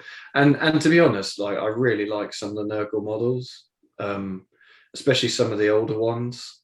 Right. Like the Forge World did a load of 40k like Nurgle ogre demony things. I don't know if you've ever seen them. They look wicked. Okay. So yeah. That's it. Yeah. Awesome. Sounds good. Look forward to seeing it, dude. Yeah, fantastic. Can I have the next one, please? So, Rob, Blood Angels. You've been painting dreads. Yeah, I know you've got quite a lot on the table, ready to be painted. Yeah. So talk us through these, dude, please. Yeah. So this was a really interesting project. So I've been sitting on this project for almost a year. I didn't really know where I wanted to go with it. I think the Blood Angels had some really cool units that I wanted to paint up, and I think what also kind of attracted me to them was that because they were one of the newer legions that Forge World did, the scaling is kind of good on them, really. You know, if you look at some of the older ones, the scaling isn't so good. So like the Emperor's Children Palatine Blades, they are so tiny in comparison to what we've got now. Whereas the Angel's Tears, the Dawnbreakers, they're scaled at a good level. So, you know, I was quite attracted to it because of that. The one thing that has kind of hampered me a little bit is around the red with the Blood Angels. So red is not I can paint red, that's absolutely fine, but I think that to paint a really good red, it takes quite a lot of effort. There's all sorts of things around the edge highlighting, like do you go more orangey, do you go more pinky, and then with the battle damage, you know, what do you do there? Are you going to underline all the chips and things like that? So I was kind of, it was a project that was just sort of sitting there and spent hundreds of pounds on models, and I just hadn't started it, and I was just a bit worried, a bit nervous about starting it, because of the red color. And eventually I just strapped on my big boy pants and had a look at the color plates and was just like, I just got to get this done, really. You know, I need to make a start on it. You know, painted or done is better than perfect. And I had a look at the color plates, and I was kind of like, well, actually, you know, looking at these, lots of these are actually quite a metallic scheme, and a lot of the Forge World color plates are metallic, even though lots of people just use normal acrylic paints for them. So I had a bit of a research online. I found a couple of people who'd done some metallic Blood Angels. I didn't want it super shiny, but I did want it super simple. And the benefit of doing a metallic scheme is that you don't really need to edge highlight, and I think that's the really good kind of thing about it. You can just do a bit of silver sponge chipping for where the paint has worn away, and it still looks really, really effective. So rather than using something like Tamiya Clear, I decided to use Blood Angels contrast paint. So you can see the ones in front of you have just been done with Blood Angels contrast paint over a kind of a dark and a light silver, and I think that it came out really well. It has the luster that I wanted from the red. It's got the chroma and the punch to it that I wanted, and it still matches the color plates, I think, in terms of that kind of like metallic-y sheen, and we can do a little bit about damage, and I didn't have to do any edge highlighting on it, like, and so that for me was kind of like, okay, well, that it meant that I can actually get through this quite quick, but also you can dedicate a lot of time on the trim, because there's an awful lot of trim to these particular models. So you're robbing Peter to pay Paul, because you don't have to spend that much time on these. In terms of the army, so that was the first thing. That was my kind of first kind of thought around it. So I think if you're agonizing over a color scheme, just do it. And if you want something simple, just contrast paint over like a zenithal, I think works often really well. And then in terms of the overall theme, I was really fixated about this idea about the Angel's Tears, and I just really got obsessed with the idea that in the first circle, along with Sanguinius, are all those Destroyer Cadre units. And I just really could not let that idea go. And I really just wanted to base an army around, basically, I want a Destroyer Rite of War, an Angel's Tears Rite of War. And we haven't got one in this edition, and I was a bit disappointed by that. But I think there's you can fill out your elite slots with nothing but Angel's Tears and Destroyers. So this army is going to be a fast army. It's going to be jump packs. It's going to be 20 Destroyers, 20 Angel's Tears, a few Dreadnoughts, and I think Zephon kind of leading it, because he's like the master of destroyers or whatever, and he can even have a destroyer retinue. And I think that I was just really fixated on the fluff of that destroyer kind of cohort. So I've managed to kind of combine the two together in what is actually, although it might look quite complicated, it's actually quite a straightforward scheme. So I think I can knock it out relatively quickly. So that was kind of my rationale behind those two. That's cool. Yeah, nice one. Awesome. John? So which one are you going for, buddy? Well, I mean, the Iron Warriors are going to kind of continue as they are. I've got some things that I want to do for them, just some little gaps and some units to add in, and I've obviously bought some stuff already that I want to add. So a couple more Dreadnoughts, some more Iron Havocs. A lot of this stuff I've already got. I just need to get around to finishing off. The Raven Guard is something that I think I've I came to a little bit more. I normally kind of come to army projects kind of quite emotionally, but I think this is more a rational project than anything else. My kind of ultimate plan is over winter, I want to make sure that I've got a fully painted sort of 2.5 to 3Ks worth of a Traitor Legion, a Loyalist Legion, a Mechanicum army, and like a human army, so either solar or militia. And I've already got kind of quite a lot of solar stuff already, sort of sat around waiting to go. The thinking behind the Raven Guard was I kind of wanted something. There are certain units that don't necessarily belong, in inverted commas, in the Iron Warriors. And a lot of that is like, I want to use the new Mark 6. I do really like them. I don't think they suit the Iron Warriors aesthetic. My stuff is all Mark 3 and Mark 2. And then there's a little bit of Mark 4 for some of the veterans or the kind of specialist units. And then, but I also really like the Iron Warriors play very blunt, and that's by design. They're deliberately supposed to be kind of quite a blunt legion, whereas I wanted something that had a little bit more, certainly in the background, had a little bit more sort of nuance to it. I really like the Raven Guard in terms of kind of color plates and schemes. Again, I think black is something that can be made really interesting to paint, and I don't really have, apart from my Templar army, which I kind of liked, but I've kind of got a different way that I want to kind of go about doing the black now. So that's where I'm kind of going to go with it, really. So it's going to have a lot of like small. It's going to be again small elite stuff as opposed to like big blocks of just basic bitches. So it's going to be like lots of recon squads, more Dathan, some Dark Furies, assault squads, land speeders. So it's going to have a real kind of, and I want it to kind of, be sort of like a super flexible, sort of super tactical, super elite army, really. So that's the kind of general plan. And enable me to use a lot of the kind of the newer kits that won't necessarily be madly appropriate for using in the Iron Warriors, really. Yeah, that's cool. That's interesting. That's interesting. I too have little flutters towards the Raven Guard. Every now and then, I don't know. I think it's the black, the Mark 6. I think this really suits it. And I think like lots of more Dathan or a few more Dathan squads and recons and things like that. Yeah, you're not helping, John, by discussing this with me. Well, I am helping because I'm going to do it, which means you can't, because that's the rules. I'll probably just do it better, but it's fine. I do not doubt that for a single second. Sorry, that was terrible. I'm sorry. Cool. No, awesome. Happy days. Yeah. So this is my Death Guard test model. It's shit. A couple of weeks ago. Yeah, I kind of deserve that. Yeah, it's a bit shit. You're right. I'm not entirely happy with it. But here we go. Yeah, no.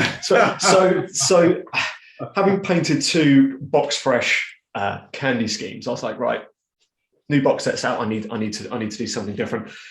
I originally was going to do World Eaters, but I just couldn't quite get them how I wanted them. I couldn't get the blood spatter right.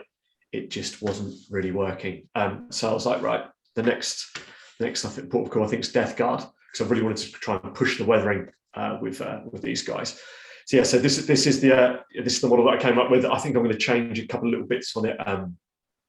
When I do the army, I'm just going to change the shading color. You probably can't see it too much there for the bone white armor. But I'm going to run a lot of Grave Wardens with Typhon. I spoke to a good friend of ours, and he kind of tweaked my list, completely rewrote my list for me because it was fucking terrible. And he was like, I think you should do this. And I was like, yeah, okay. Being the type of person that just goes, yeah, all right, cool. So it's going to be a few squads of Grave Wardens, and some tacticals and a few bits in some transports.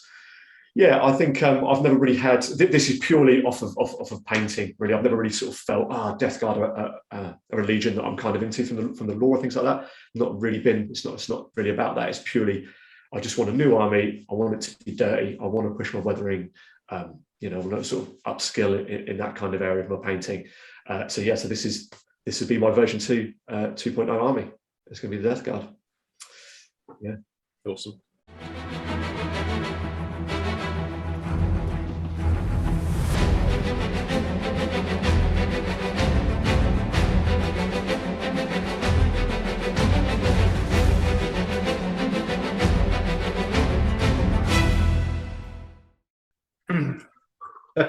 Okay. Right then. Cool, and welcome back to the second part of building and theming your army. You might have noticed that we're probably in slightly different attire. I'm in a different room. Rob's on his next cycle of roids. So we've had to break up the recordings just because life got in the way, and a couple of us were busy doing bits and pieces. Yeah, so we're going to get into the second part of this main section, which is just basically talking about. We're going to go through inspiration, talking about rites of wars and list writing, things like that. We're going to look at some different painting tools, and a couple of guys very kindly sent in some pictures and some blurb about their armies that they've built recently. So we're going to chat about those. So let's get into it. It's also worth noting that we're also recording in a different week, and the UK is in the middle of a heat wave, so we're all tired, very sweaty, hot as shit, and really irritable. So when we eventually degenerate into just a massive row, it's not because we don't love each other. It's just because we're very irritable currently. I think that's very fair. It's very true. Cool. So the first slide here, we've got inspiration. Excuse me. Yeah. So I think a good place if you're looking for inspiration for an army. Well, the obvious place, Black Library books, the novel series. I think that's an awesome place. There's 53 novels. Go in there if you're into Death Guard. Take a look. It must be. It must stand at the biggest, like the cash cow. The cash cow, but the longest sci-fi series, I'd imagine. It must have broken a number of records there. And it's not obviously for single author, but you know, the volume of books, audiobooks, audio dramas, short stories, must word for word must be the greatest sci-fi kind of epic we have that has ever been written. And I think, as you say, Paul, it is a source of great kind of inspiration and a starting point. And I think that if you haven't read the books or you've only dipped your toe in them, like, what are you doing? Because they some of them are absolutely fantastic. Like, some of them are not so good, but they are few and far between, because some of them are amazing. And ones that always, I kind of like put them on a scale of risk factor, the Black Library books, which is that if I read it, how risky is it that I'm going to create a new army from here? So Betrayal is a really good example of a book of where the risk, it's a great book, but the risk factor is so high if I listen to it that I'll just immediately buy a word bearers / world eaters force. The same goes with No Fear, to create like a battered looking Ultramarines sort of like Health Army. But I have the same feelings when it comes to Master of Mankind.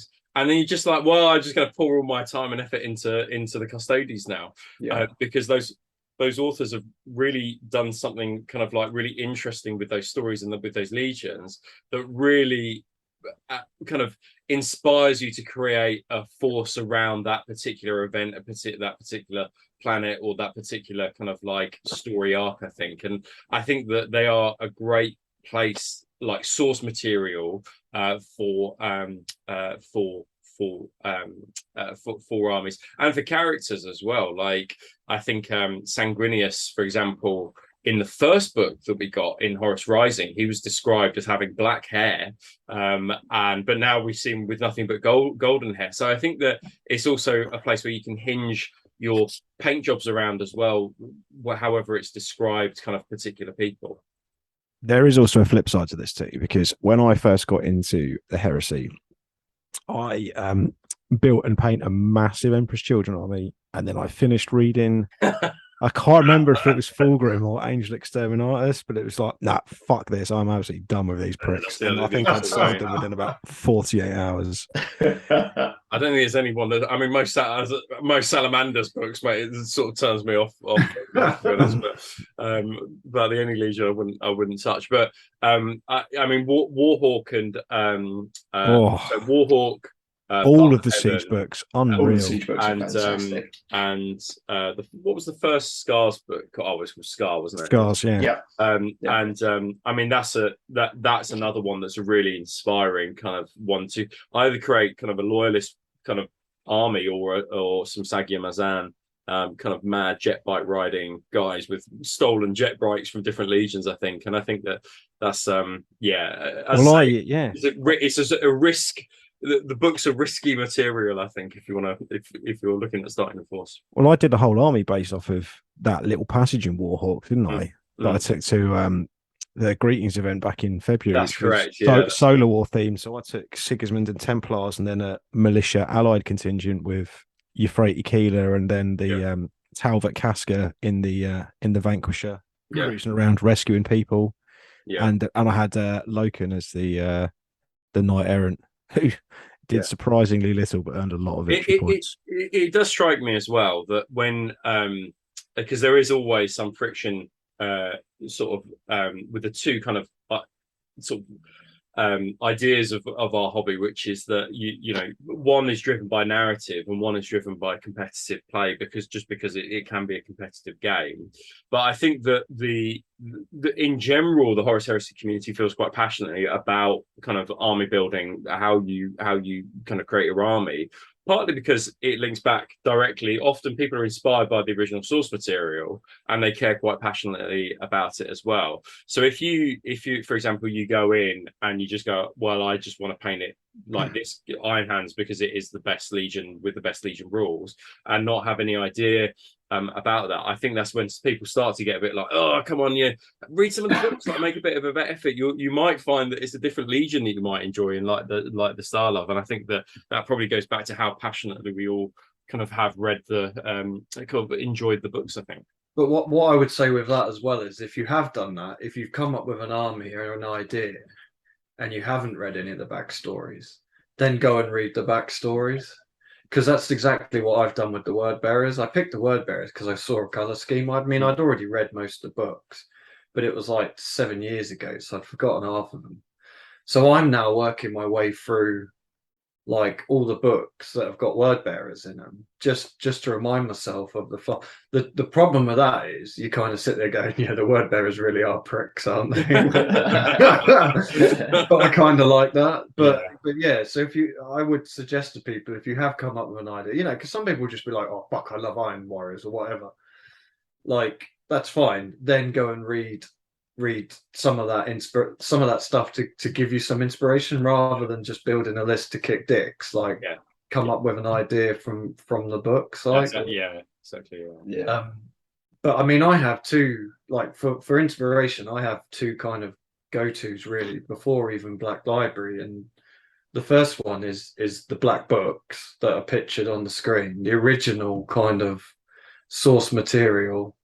Alan Bligh, that's where you get a real idea. Like if you read the Dark Angels Black Library books, that's generally a completely different vibe to what you'll read in the Black Book. Yeah, I find the Dark Angels writing a bit off-putting, to be honest. Well, I can't stand it. I think most of the books are terrible, to be honest. And actually, that almost put me off ever doing Dark Angels. Mm-hmm. And then you read the stuff in the Black Book, and you're like, this is what Dark Angels are meant to be like. They're just fucking murderers. Bring in the guys that no one else can deal with this. Like, that's what the Dark Angels are. But that doesn't come across in a lot of the Black Library books. But to me, it does come across in the Black Book. I know that might be a bit confusing to some people new to this, but Black Library are the storybooks. The Black Books are what you see in the picture, the Horus Heresy kind of original rule books, aren't they? Yeah, absolutely. I think it's probably worth noting. Sorry, Rob. No, go for it. I was just going to say, probably anybody out there watching that's kind of new to the Heresy, the Black Books haven't been on sale for a couple of years now, and they're quite hard to get hold of. You might be able to pick them up on a trading site, but you're going to have to put your hand in your pocket for them, I think. Yeah. Whether they'll come down over time in price, I'm not too sure. But if you want the whole collection, I think there's 9 in total. I suspect. So the Imperial Armor have started going up on Warhammer Library now, haven't they? Yeah, they have. Yes, that's exactly. I suspect at some point those Black Books will go up on. I assume it's Warhammer Plus. I don't know if it's a different thing. Yeah, no, I think it's what the Vault, I think it's called. So it's the the archival wing of that. They will go up on that. The other thing I want to mention, and I think we'll talk about it a little bit more detail as well, is that.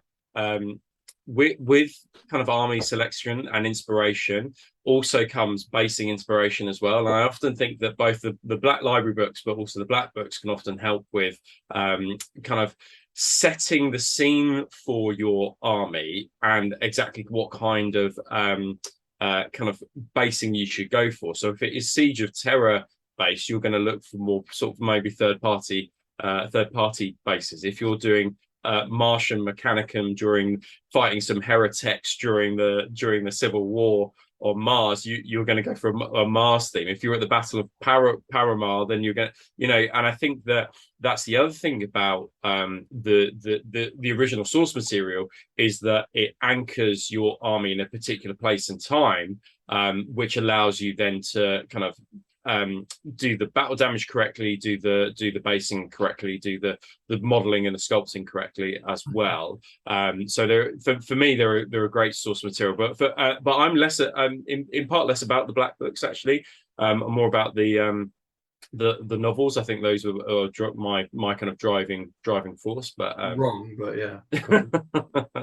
I actually, a lot of my stuff I actually get from if you want a condensed version of the Black Book, Oculus Imperator, who does all the he does it as like a remembrancer, I guess. Yeah, he's got he does like the Tactica of the Legion, and then the background and the origins of the Legion. I think that's he hasn't done a Word Bearers one yet. Oh, he hasn't. Oh no, you should speak to him. There's a reason why.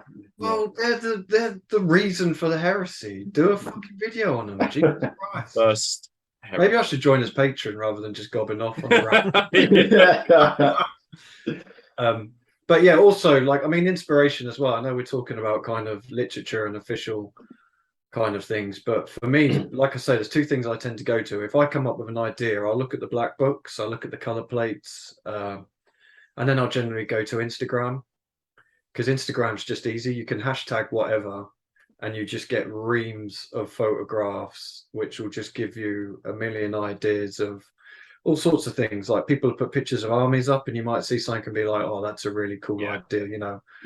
Oh, drop pod army or whatever, you know, oh, all the land raiders, or you'll see color schemes and you'll think, oh, I didn't think of that, you know, that I really like what that guy's done with that shoulder pad, I'll take that. And then that just gives you little ideas, you know, gives you little sparks of like, oh, well, then I can come up with a little story of why they've all done their shoulder pads that color, or blah blah blah blah. But I tend not to go on Facebook, and I stay well away from Twitter.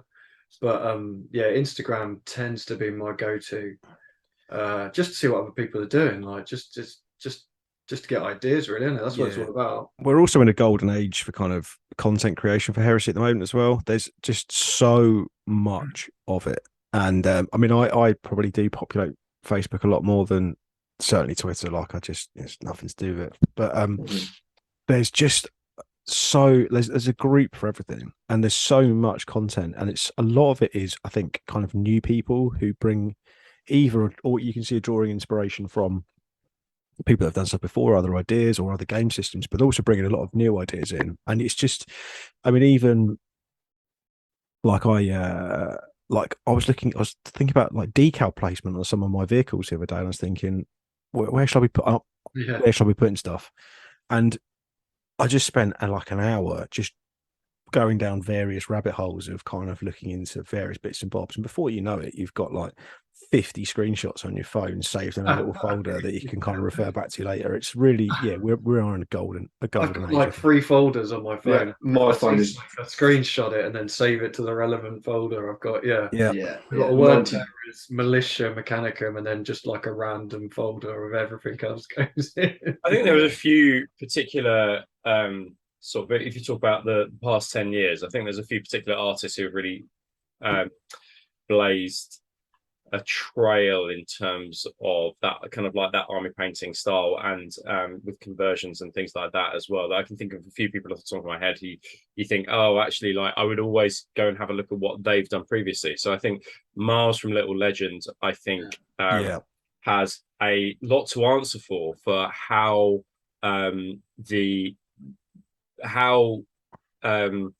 Horus Heresy and the look of Horus Heresy kind of looks now. I think he's he has really defined a lot of how we view Horus Heresy, and I think some of those early Forge World guys as well did as well. I think Matt Cain is somebody who I think, if you have a look at his work and his body of work, especially his Ultramarines, I mean, they are peak Ultramarines, right? I mean, there's great conversion work and things like that. Amazing. Yeah. And then when Andy Wardle did Horus Heresy however many years ago, his Ultramarines are, if you're looking for a nice crisp paint job that's more in the style of sort of Games Workshop, I think that that's another one to another kind of body of work to kind of like have a look at. And there are a number of people from past and present that as Lee says, that you would almost kind of go to be like, have they approached this project before?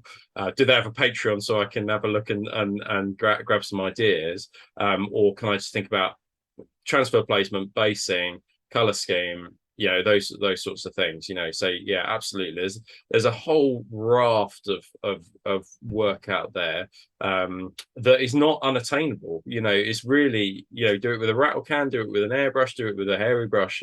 I've seen it done, all of them I've seen done to a really high standard. I think Phil with his White Scars, I mean, he was doing it for the longest time with just a just the hairy brush. I mean, doing white with a hairy brush. Wow. Like, it's absolutely nuts. So it can be done. But yeah, there was definitely a few people that I would always refer to their work and see how they've done a particular things.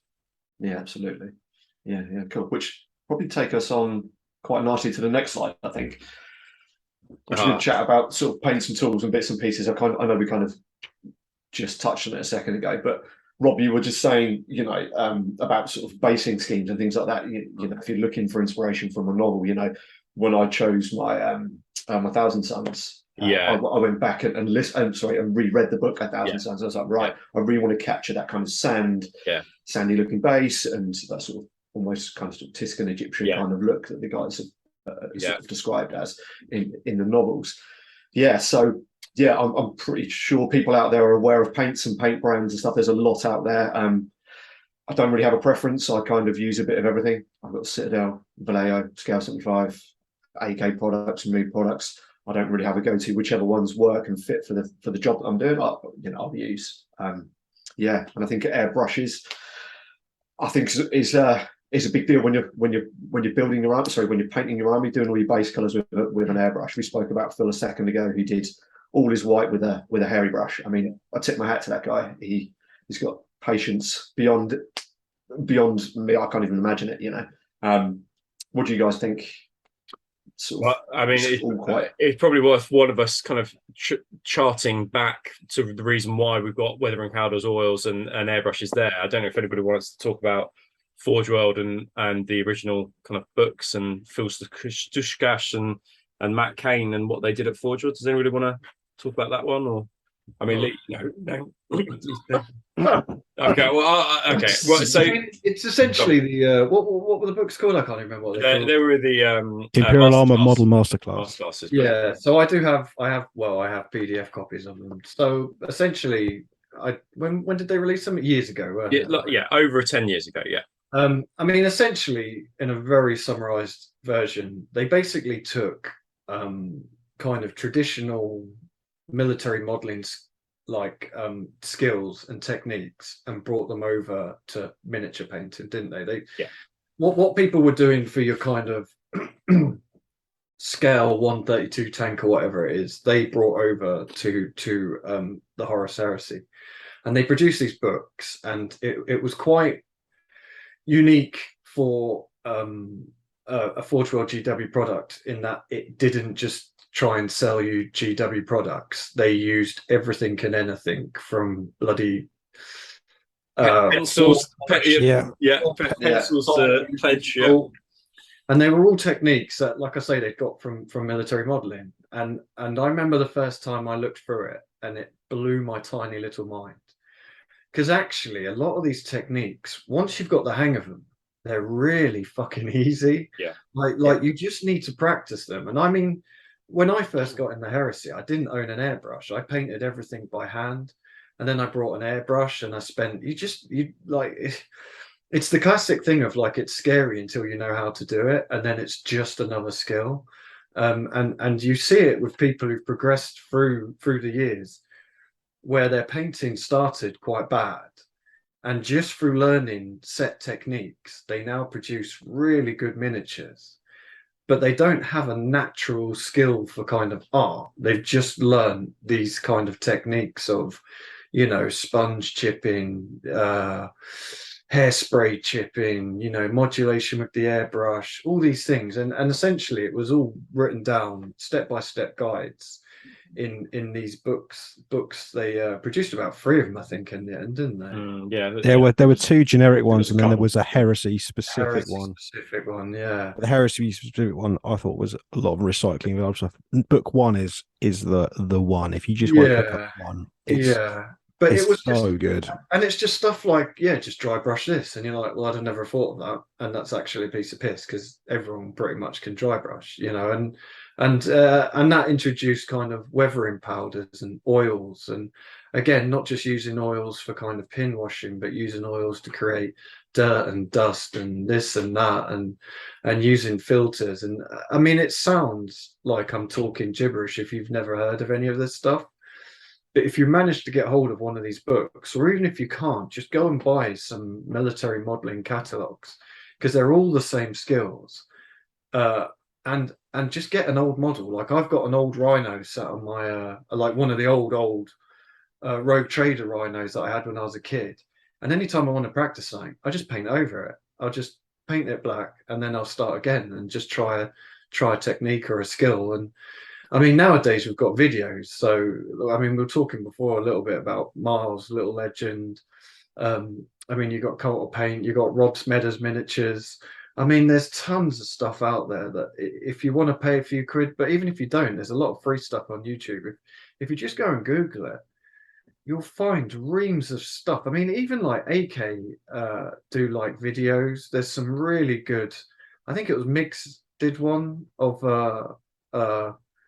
basically painting a tank from start to finish, and it's all the techniques I've just talked about, and it's free. It's like literally 30-minute videos teaching you how to apply kind of weathering powders, how to do oiling, how to do streaking, how to use streaking grime, and they're fucking brilliant. Like, and they're all free, so you don't have to pay to get this stuff. I find a lot of the paying Patreon things, it just kind of makes your life a bit easier, because you can just go in, click on, oh, I want to paint whatever, Google it on the, well, not Google it, search it on someone's Patreon, and then you can just do it. But yeah, I mean, not to bang on too much about it, but yeah, if you can get hold of any of these, I mean, they don't sell are they on Warhammer Plus? I think they are now, yeah. I think one of them might be. Even if you sign up to Warhammer Plus for a month and just have a look through them, and yeah, you know, like, they're definitely worth a look at, because like I say, the techniques are so easy. Once you've mastered them, you just do it like anything, and it's so easy. Yeah. I think that it's also so that the original Fall of God team that, you know, did those big dioramas of Angron going through Isfahan 3 and where all those techniques were used. That really was the bedrock of a lot of kind of Horus Heresy kind of painting that you see now. So it's all four of us have used weathering powders and oils probably in the last month at some point, you know, I think that they are an essential tool to create something quite gritty and something that fits more into that sort of military modeling rather than the heavy metal style that you might see. Not that heavy metal style doesn't have a place within Horus Heresy, it certainly does, but I certainly find that military modeling techniques are more forgiving than sort of edge highlighting absolutely everything on a model as well. But as Lee says, it's worth having a check out of either courses or YouTube videos or Patrons, because loads of people will have it on there. And yeah, I think that you know, once you have those basic skills, those set of skills, especially around the airbrush, I think it will speed things up for you. And what you tend to find as well is if you, so what I used to find when I first started looking at when these kind of painting videos started becoming more popular, especially with Mars, I was on Mars Patreon for a while, is it's such a good way, because you can just go out, buy those paints they suggest, do what they suggest, practice it, but then you can start kind of putting your own twist onto it. So you're kind of, you know, like, oh, I don't really like that bit there, so if I skip that and I do this, and you put your own twist onto someone else's recipe, basically, and then you kind of create your own army. And that's what I like about it. You don't have to follow them rigidly. It's just a starting point for you to kind of learn. Or if you like a color, like, oh, I really like that, but I don't like that, and then you just, like I say, you just change it, because everyone has their own style. If they realize it or not, everyone will have their own style.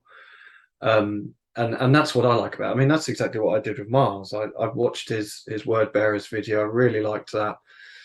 Didn't like the way he did the chipping weathering. He used a gold on it, and that wasn't for me, so I just didn't do that. I skipped that bit, and then I do sponge chipping instead with a different color, you know. And that's what it is. It's all about putting your own little twist to these things as well. But it's a starting point, isn't it?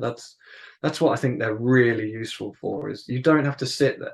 Because I used to go on the internet and I'd think, like, right, I need a I don't know, a green. And then you type in, you know, like Vallejo green, and you get like 10,000 greens coming. Like, and they all look different because you're looking at it on a computer screen. Whereas if you can just look at someone's video and they're like, use this green and then use that and then use this to highlight it, it just makes your life so much easier. And then you can twist and change things from there. Like, so yeah, I think, yeah, there's I mean, we're almost at a point where there's too much information out there. You know, it's almost at that point. Like, just pick one person you like. You know, if you don't want to pay for their Patreon every month, just do it for a couple of months. Just look at their videos, trawl through their videos, because that's what I do. I can't afford to pay for 5, 6 different Patreons. So I'll pick someone, I'll pay for the Patreon, go through it for a couple of months, and then stop it and move on to someone else. And yeah, there's so much out there. But yeah, pick someone you like, find a scheme you like, and then just fucking nick it, basically. That's what it's there for. Yeah, absolutely. Yeah, I can't. For me, painting courses are just a goal to me. I think when I first got back into the hobby, chose Alpha Legion as my first sort of heresy army to paint, and I bought myself an airbrush, and I was just kind of guessing. I was going on YouTube. I was just making a mess of things, trying to put decals on, and it was all going fucking all over the place. And then I through one of the Facebook groups. This was back when MKA was still going, so it's Matt Kane, Henry, and Andy Wardle. And I was just waiting for one of their courses to come up. I was like, right, I've got a lot of gear for my army. I'm just putting everything in the box. I'm just going to wait until this course comes up, and then I'll crack on from there. Booked on their course. It was 5 days. I think 2 days painting a rhino, then 2 days painting infantry, and a day off in between just to play some games and this, that, and the other. And yeah, came out of that with loads of skills. I used all the products that we've just been talking about. And yeah, it was worth its weight in gold. And I just think if you can get yourself to a course, whether it's one of Rob's courses or one of the other guys that are out there doing courses, I think, yeah, it will really take it up at another level. I think you can learn so much, and it's just, and the techniques I'm going to use forever now. I'm always going to be defaulting back to those bits and pieces. So yeah, for me, it's worth its weight in gold, you know. Cool. Yeah, cool. Can we move on to the next bit, please, Lee? List writing. So list writing. So yeah, so obviously sort of choice of right of war and the units that fit into that right of war can really sort of like hit home your theme of an army. You know, when I was talking about my 1K sons previously, I wanted like an elite defenders of Prospero kind of thing going on. So chose Pride of Legion, Right of War to kind of represent that with the Siren Dreadnoughts and the Terminators and the veterans, excuse me. So I guess a question I kind of want to ask, and this might be a bit of a long one. So how important is it to you guys, the unit choice when you're theming an army? And would you be happy to move off that theme ever so slightly to accommodate the more powerful units? Oh, this is such a controversial question. Do you know what I mean? Like, maybe that question's a bit too far along in the conversation. It's a good question. No, it's great. I was kind of thinking of it this morning. I was thinking, So I change my mind every day about what units I'm going to have in my army, but it's not because it's more powerful. I just see something and I'm like, oh, I like that. I can add that. Cool. Oh, I like that. Yeah, I can add that. And then the risk of that is you end up adding nothing because you keep going around the houses and don't actually get anywhere. Yeah. But I don't think I've ever tried adding something just because it's powerful. Okay. I mean, maybe I have subconsciously and not realized it. I mean, I have just finished painting 2 Contemptors, but right. Are they completely over the top? I don't know, but they're not really. Nah, they're all right. They're all right. They're okay. Yeah. I wouldn't change the list to make it more powerful, unless I guess the only answer to that is if I've been to an event and I got absolutely crushed in every game, because then no one's having fun, are they? You're not having fun, and your opponent's not having a game. Mm-hmm. So then I might look at it and be like, well, what can I do to make this more fun? Because actually, I just got beat every game. But yeah, it's a tough one, isn't it? I don't know. Yeah, I always start from a base, and the base is typically the theme, and then I'll sort of, like I said, I think you want to have a list that has play. So you need to think about various components, like have you got, especially in the new version of the game, like have you got enough scoring units? Mm-hmm. So like with my Iron Warriors were always themed around like mass infantry, because I think it's really thematic for Iron Warriors. Like it's all just kind of gristle to the mill, really. So like loads and loads of bricks of infantry. backed up by either. See, I'd like it to be backed up by a lot of vehicles, but the problem is as we know, vehicles are not suboptimal for the most part in the current meta as it exists. So you are trying to be more powerful. Well, I'm just.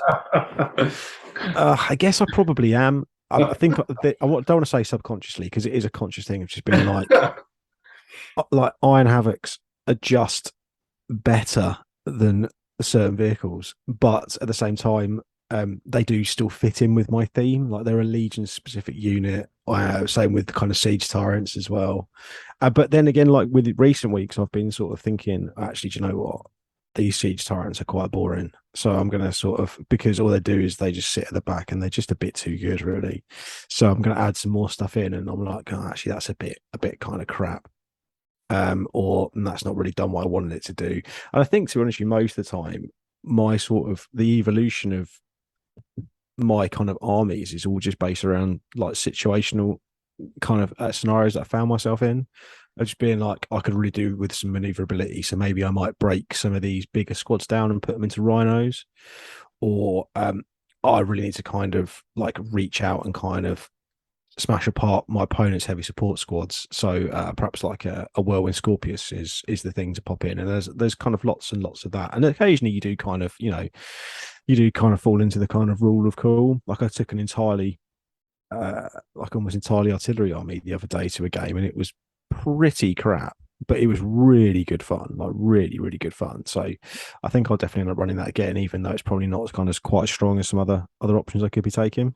I think between the first and second edition of Horus Heresy, things have changed slightly in terms of list writing. So in the first edition, you were able to take particular characters that could unlock particular units as troop choices or non-compulsory troop choices. And Primocs are a really good example of that. So the one I kind of always think of is Sons of Horus. So you could create some really interesting Sons of Horus builds around a rite of war, but by taking particular characters, you could unlock, say, vets as troops within that rite of war. So it gave you an opportunity to do some quite interesting things. And I think that with particular legions like Sons of Horus, but also Blood Angels, so if you took Sanguinius, he would unlock Dawnbreakers as troops, that it allowed you to kind of overlap different ways to do list building that were quite interesting. They were by the time 10 years were up, you saw them generally all the time. You know, if it was a Sons of Horus Orbital Assault, it had Horus with Justarin, Malagurst in, and then vets as troops or Reavers as troops, and like you saw them a lot because of the fact that we hadn't had an edition change for a while. In this edition, so going back to that, so that basically allowed people to do some quite interesting things and theme an army around characters. Although the offence scene in the UK, to some extent, kind of capped that for a couple of years by allowing no special characters. You know, there were some events you could do that and some events you couldn't. I feel in this edition they've really done away with that. I can't think of any Primarch. Put in the comments if you can, any Primarch or special character that now unlocks particular units as troops choices. No, they've tended to add additional rights of war in. Yeah, it's now reliant on the rights of war to be able to do that. Now there are some really cool rights of war. For example, the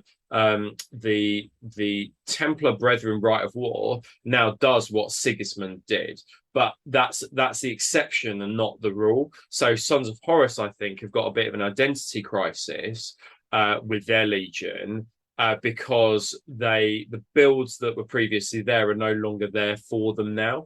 And I think that I actually think personally that we are going to see a lot more kind of massed infantry and tactical units, the way that probably Horus Heresy should be played, because they've done away with a lot of the kind of the characters that unlock particular things. I mean, Erasmus Gold was a really good example. Didn't he just unlock Terminators as troops?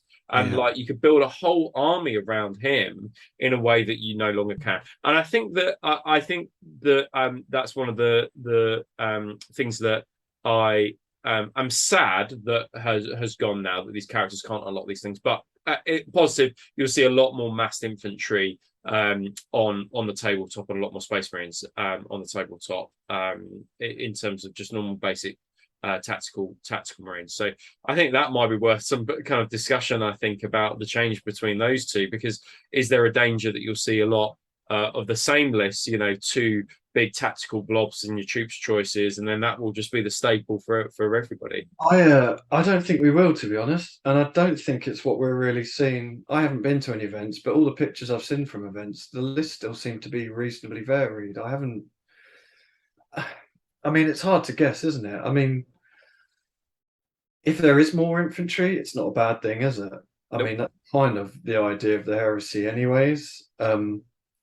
But I mean, there's never really been a meta for heresy, has there? It's never been like you go to an event, you might see, oh, you know, Imperial Fists are running Stone Gauntlet, cool. Yeah. But you might only get like 3-4 armies like that at an event. You know, it's not like 40k. I mean, I don't know what it's like now, but 7th edition where it's like, oh, the Eldar are running. Yeah, everyone took Eldar, right? Yeah. You know, it doesn't really do that. And I think the good thing with that is it does allow you to, you're not sitting there building a list around what your opponent's taking. I know there's a big thing about contemptors, but I think even within the last couple of months, people are not that they're not that fussed about it. No. You might think, oh, well, I could add that because that's actually quite good against contemptors, but you're not building your entire list to beat contemptors, because if you're building your entire list to beat contemptors and your opponent hasn't brought contemptors, like, you're doing it wrong. Yeah. You know what I mean? I still think that most people will just be coming up with a cool idea, you know, trying to build that cool idea, and then maybe thinking about, you know, I need to write my list so it doesn't just get wiped off the table. I mean, I've played some really cool lists in the past and I've completely crushed them by like turn 3, and that's fairly rare in Heresy. And then that person needs to go away and think, like, is an all infantry army actually going to work? And it's like, this is 1st edition. And it was kind of like in 1st edition, well, no, because there was lots of AP2 pie plates. In this edition, it probably will work. But I don't think we're going to get this kind of, I don't know. I mean, who knows? I think in this edition, what's great about list writing is that there is no support officer role within the HQ console choices now. So if you wanted to do like a destroyer company, but, you know, still take tax squads as troops, or assault marines as troops, right? But if you wanted to kind of theme it, you could take 3 Moritats in those HQ slots, and each one leading a band of kind of like a gun-wielding, gunslinging destroyers. And I think that is great, because the compulsory always had to be filled by, you know, very particular choices. I think that is great, because that allows you to really theme it around a particular character that you might have created, you know, particular master of signal, or a particular I don't know, mortificator or something like that. I don't know, but particular, you know, console choices I think work really well. But it's the 3 Moritats, I think, for me, really kind of is really interesting. And sorry, mate, go on. No, I'm going to come to a separate point in a second. So you. All right. So the interesting thing about that is we mentioned Rights of War, and I will, if I come up with an idea for a list, the first thing I'll look at is Rights of War, and will that add to the theme that I want? You know, if I want, like, if I want to do the first company, I'm probably going to run Pride of the Legion, because that allows me to take Terminators as troops. Yeah. But the interesting thing, and people get hung up on Rights of War, is you don't have to take a Right of War. No, I very rarely do. Yeah, I very rarely do. Yeah, you can theme a list, sometimes better, without taking a Right of War, because the restrictions aren't there. So you can kind of do what you want to a certain point, obviously within the Force War. So yeah, it's an interesting one. Like, don't get wrapped up in Rights of War. Like, if that Right of War is going to help your theme or make your army perform better, but sticking to that theme, then go ahead, but you don't have to run a Rite of War to have a themey list. Absolutely. I'm super excited for the Mechanicum book. Yeah, as an aside, because I think from what we've kind of seen from the kind of the early reviews and kind of from what existed in the previous Red book, it's really easy to kind of get a strong theme, or easier now to get a strong theme out of it. I think previously I've always been a Mechanicum kind of just lacks a little bit of theme actually, but I think with this new edition, the way that they've kind of looked at things like the high techno arcanas and the way that kind of breaks down even further, you can kind of say, well, I want like a Myrmidon king. I really like Myrmidons, so I want to run loads of Myrmidons and like a super Myrmidon leading them. Or I want to run a guy who's like the god of robots, so I want to run loads of big robots, and then this kind of absolutely kind of cold, calculating robot tyrant. And I really like the way that they've kind of, say, broken the techno arcanas down and kind of gone, well, so you need to pick one here and then pick this thing and then pick this thing and then pick this thing and then add all your war gear in and away you go. I think that's going to be a really easy way of, like, if you're kind of struggling to sort of think about a theme, just kind of almost like a case of, well, what do you like? Do you like combat? Do you like shooting? Do you like big robots? Okay, pick this. And then, what do you like within that? Do you want a, do you want to sit on an abeyant? Do you want a guy who is kind of, super killy in combat? Do you want to go super killy in shooting? We'll take this. And I really like the way that that's kind of been broken down. I think also, we talked a little bit previously about the kind of consoles, and I do think that it's a case of you can kind of almost use like the kind of console choices to help sort of govern how you theme your list, and therefore how you kind of write things, kind of going, well, I want to lay siege to something, so I'm probably going to take a siege breaker.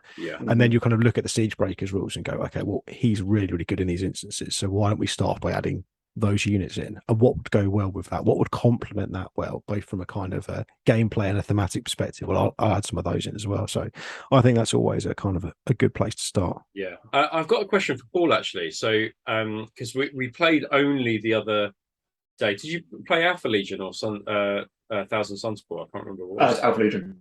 So I said we were having a conversation. So Paul's got kind of like a set kind of army, don't you? You have a set kind of army with the Alpha Legion. It was the first army that you did, and then you did your Thousand Suns, and now you're looking to do Death Guard. But the Alpha Legion is sort of again set around Pride of the Legion, right? It's kind of vets as troops. And I said to Paul, you've got this kind of set army. Would you add anything more to this force, or are you kind of done with it? And that's an interesting one as well, which is that if you say my Blood Angels force that we talked about last time is kind of like a destroyer company, that's the kind of what I'm going for.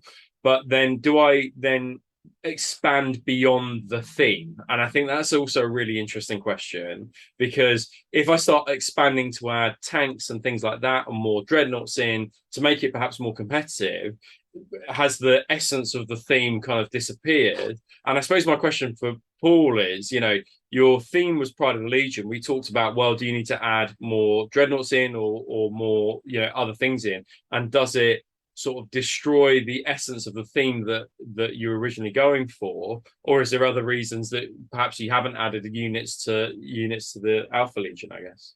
I think the only reason why I haven't added anything to the Alpha Legion for this version is because I want to do a new army. But having now played them a couple of times against you, I just kind of like playing the Alpha Legion again. So I think we spoke about, I might add a couple of dreads, and that's mainly just to make it a little bit more competitive. So I guess maybe I am into that kind of thinking that I need to add a couple of more powerful units. And I don't think there was really a great deal of a theme. When I built that list, I didn't really have a theme in mind. I was just like, I want some vets. Vets are pretty cool. And this was back when sniper vets were a thing. So of course everybody took them. And Terminators and things like that. So I kind of just took what I wanted. I didn't really know what I was doing when I built that army, sort of list wise, really. So I might add a couple of things, but it's just to make them a little bit more competitive, if I'm completely honest. So Yeah, doesn't break the theme though. The Contemptors, right? I mean, it's still a Pride of the Legion list, and still quite adding elite. them in. They are still prides of the Legion, I guess. So. Absolutely. Yeah, interesting. Interesting. You mentioned that game, Rob. We were talking about my sniper vets because I had I think I had 2 units of vets with Nemesis followers. So I was doing a bit of sniping and generally just being an awkward bastard. So do you think there's certain unit loadouts that suit certain legions better than others? Yeah, so could you really see, I don't know, maybe, I don't know, the Death Guard running vets with Nemesis followers? Yeah, so you know what, this is a really interesting question, and I'm going to flip your question though, and we can come back to the war gear, but I think the same logic applies to librarians. And I think that so I was on the end of 3 librarians yesterday over my 2 games. So I played Will and I played Giles. In the first game, Will took 2 librarians. In the second game, Giles took 1 librarian. Now, I've never been big for psychic powers. Like, librarians have never really interested me in any way, shape, or form, and I'm still extremely resistant to have those librarians in any force that I run. It doesn't, you know, it holds no attraction to me having a librarian. But I think that the point was raised yesterday, sort of I made sort of snarkily, which was like, can't recall the Iron Hands ever having a librarious sort of cohort in it. But I definitely think that, you know, that is a good argument to be had about theming and list writing, is that you know, there are some legions like Death Guard that should not really have a librarious cohort in it. Now, they will have Typhon in it, and I get that he was a kind of like a repressed psyker or whatever. Yeah. But a librarious cohort did not exist within the Death Guard, so I'm not sure that it's appropriate to take those things. And there are other legions where the Primarchs were definitively on the no side of the librarious project at Nikea, and I think that it links in with that War Gear one, which is that are some War Gear options applicable, are some console choices applicable to particular legions. But I mean, I think that the Raven Guard running recon companies and veterans with sniper rifles, I think, is a really great themed way to do it. Yeah, definitely. I think that same with Alpha Legion. I think they've got a similar play style, and I think that the Legion rules, that -2 away plus some Shroud Bomb action, I think works really, really well. But again, I never saw you know, I don't see World Eaters as a legion that were particular. They probably did have recon companies, right? Every legion had everything. I get that, but if you are I think you need to be really careful about what you add into a force, just because it's good against what is actually the theme of the force. And I think that's really what separates Horus Heresy from competitive 40k for Warhammer, because I think that if you're just taking it because it's decent and it doesn't fit the theme, I think that probably your motivation is probably not the right one. So I mean, I've played you, Paul. I have no interest in snipers. Like, I've got no interest in taking them. They don't fit my play style. They're like, I can understand why people take them. They're really, really good. You know, they offer great long range fire and great for sniping characters. But I've got no interest in taking them. Like, absolutely none, because they just don't, in my head, don't fit the theme of the force that I'm going for, which is close quarters, sort of shooting and fighting, not sort of long range shooting. So yeah, you're 2 Contemptors, 2 Leviathans, kind of. But you know, but then so perfectly legit thing to say. But then you know, I was on the receiving end of Will and Giles yesterday, and they just got mulched. You know, I don't think I had. I think in the first game I had none left. Will had none left.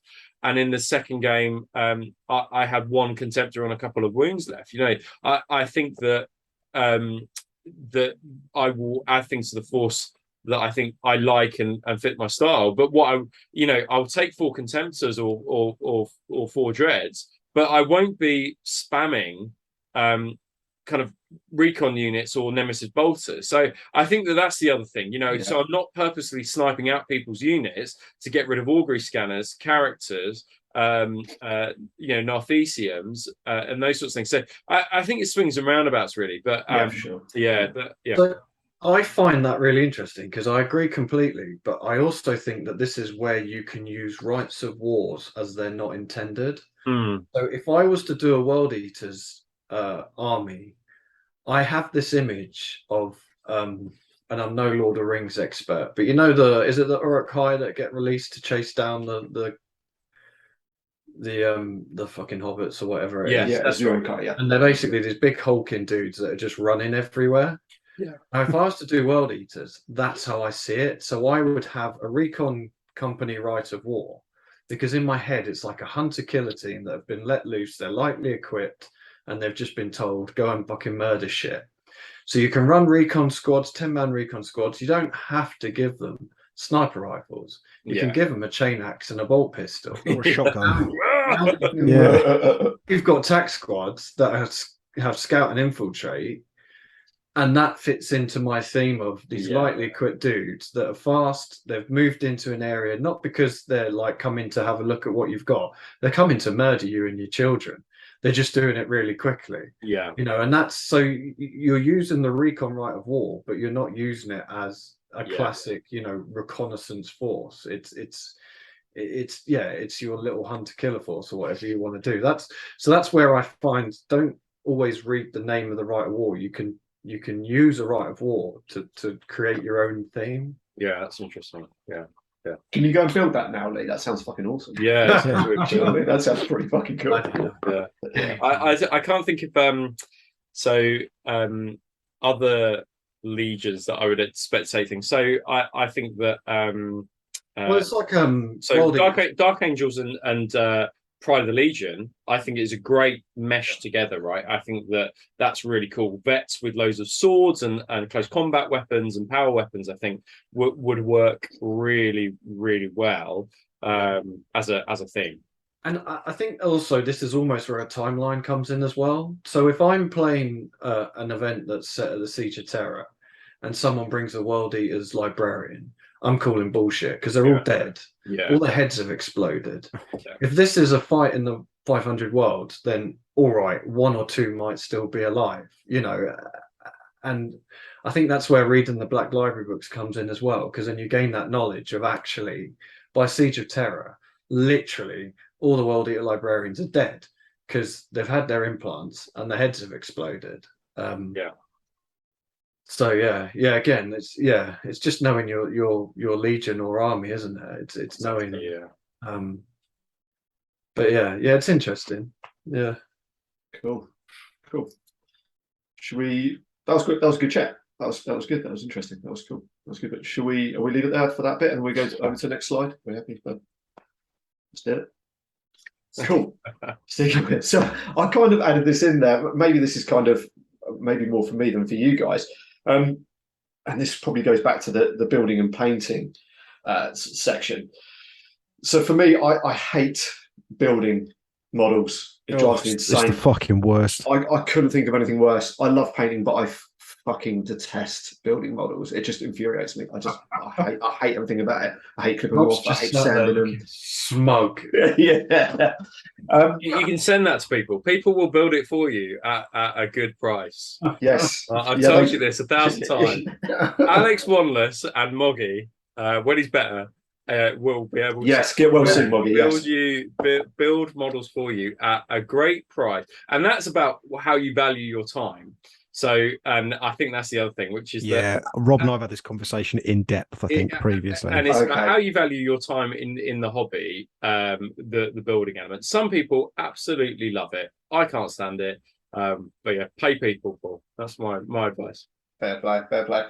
So I guess another question, is there a point in which sort of going through the process, I know you've bought the models, you're building and painting it, that you kind of, I don't know, lose a bit of mojo, where you're just a little bit like, I'm a bit fucked off with this now. I was really enthusiastic when I wrote the list in my head and I bought the bits and pieces, and now I'm just kind of, I've been slogging away for a few months. I'm getting the arsehole a little bit. Is there a point for any of you guys where that kind of kicks in, or you're a little bit like Rob, where you're just a robot and it just doesn't happen? You just get on with it because you're my problem isn't that I get bored of the thing that I'm doing. My problem is I get enthusiastic about wanting to do something else.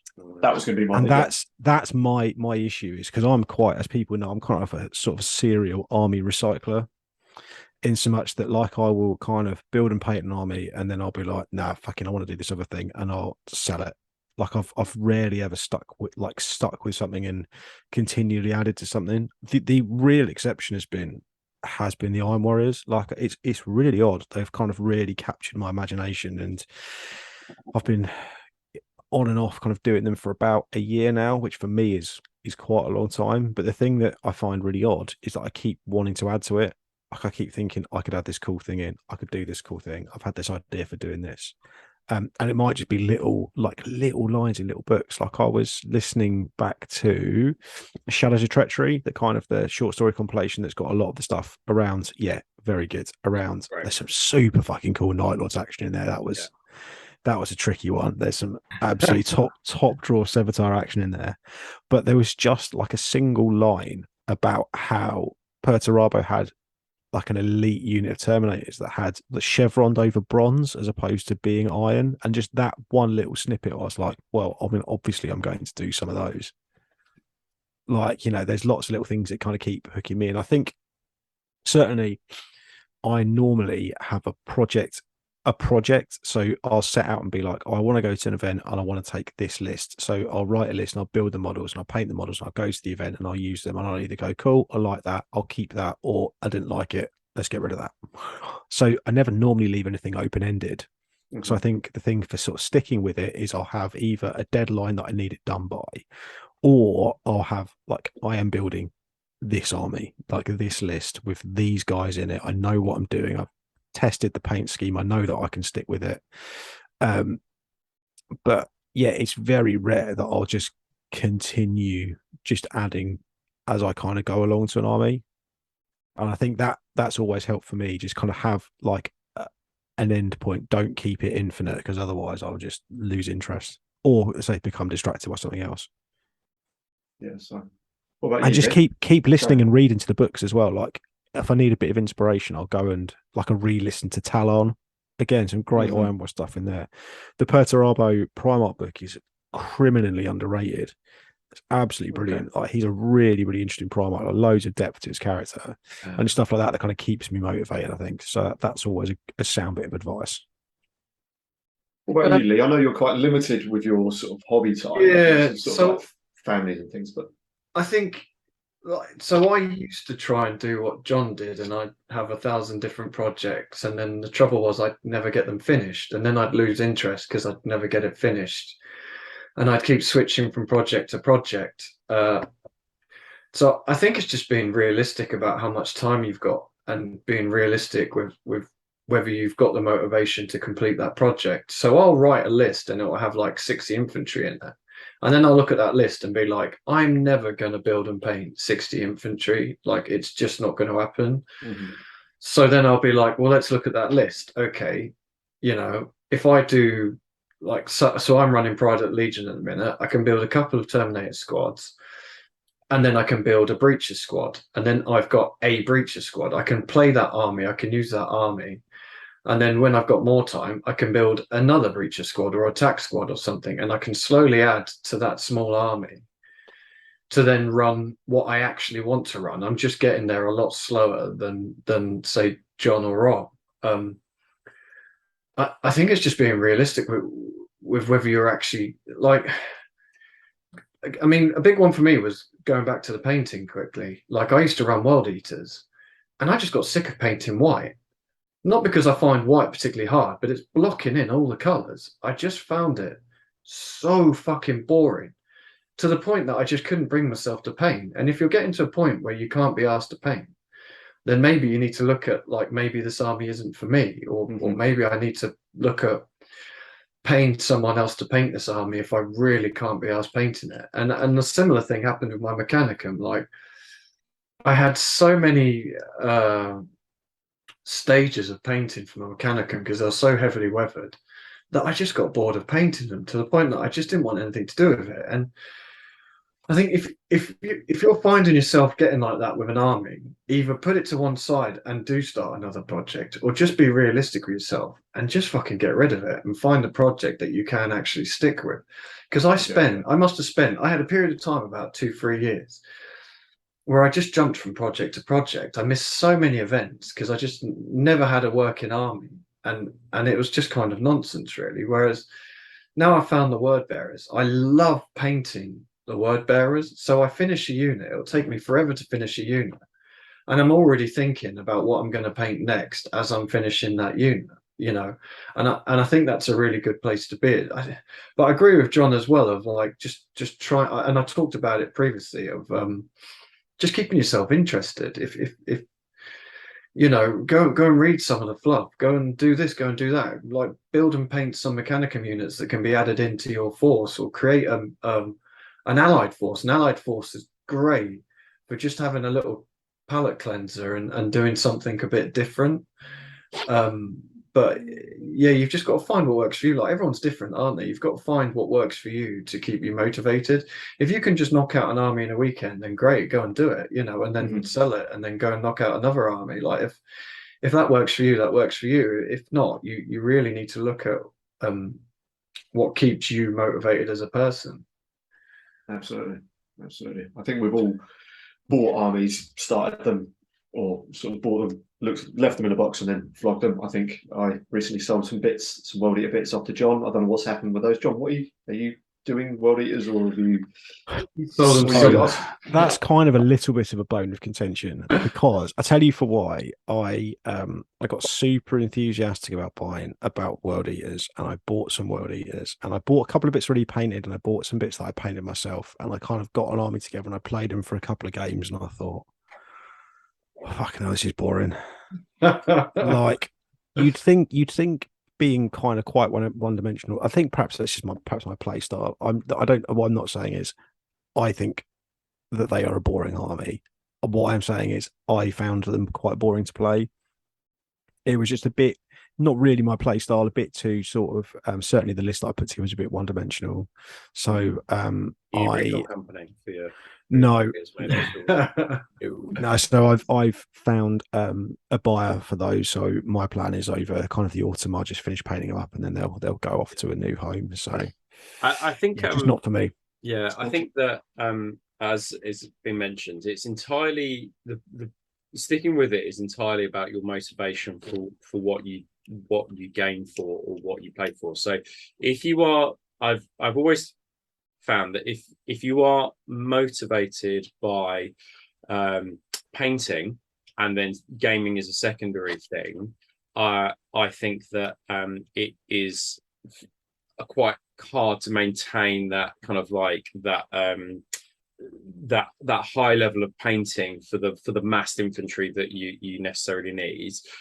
Whereas if you're motivated by gaming, it's actually relatively easy just to knock something out that is just passable and you're able to play with and you're happy with. So the Blood Angels are a really good example for me of, I'm not doing any edge highlights. I'm not going above and beyond for them. I'm not doing lots of like highlighting with them. It's just a simple metallic scheme tabletop force that I'm going to be happy with, and I think that, so motivation, I think is a key factor. I think, as John said, have like something that keeps me really motivated is the bank of Black Library books ready to go for the start of that project. So there's always about 5 books within the series for any particular legion, so have those ready as soon as you start building, or as soon as you start painting, because that will also keep you motivated, because that story and thinking that it's cool will kind of keep you motivated. I think that events often drive people, so, and that comes back to the list building about having that 3,000 point army. But then the problem with having a specific goal with a 3,000 point army is that it's then very difficult to then get your head out of, well, I've kind of built that list that way and I've optimized it as best I can and synergize those units as best I can. What's the point in adding anything? And then you start an army again, and you're back to square zero. And I think, or square one. And I think that I think that that's entirely about your motivation. For me, that my motivation dwindles at the kind of 5,000 point level, like, because I don't play any games above 5,000 points. So what is the point above doing that? And also, you've got another 2,000 in the UK. We really only max out at 3K in terms of events and games. Anything above that takes way too long. And then if you've got an additional 2,000 points to play with, you can swap units in and out that you want to. So for me, at the 5,000 point level, that's the point where I kind of go, there's no point starting anything new here. But I do think finished is better than perfect, and I think that it's okay to have a basic tabletop army. But the other big thing, and I think for me, and this is the last thing I'll say about this, is we're sticking with it.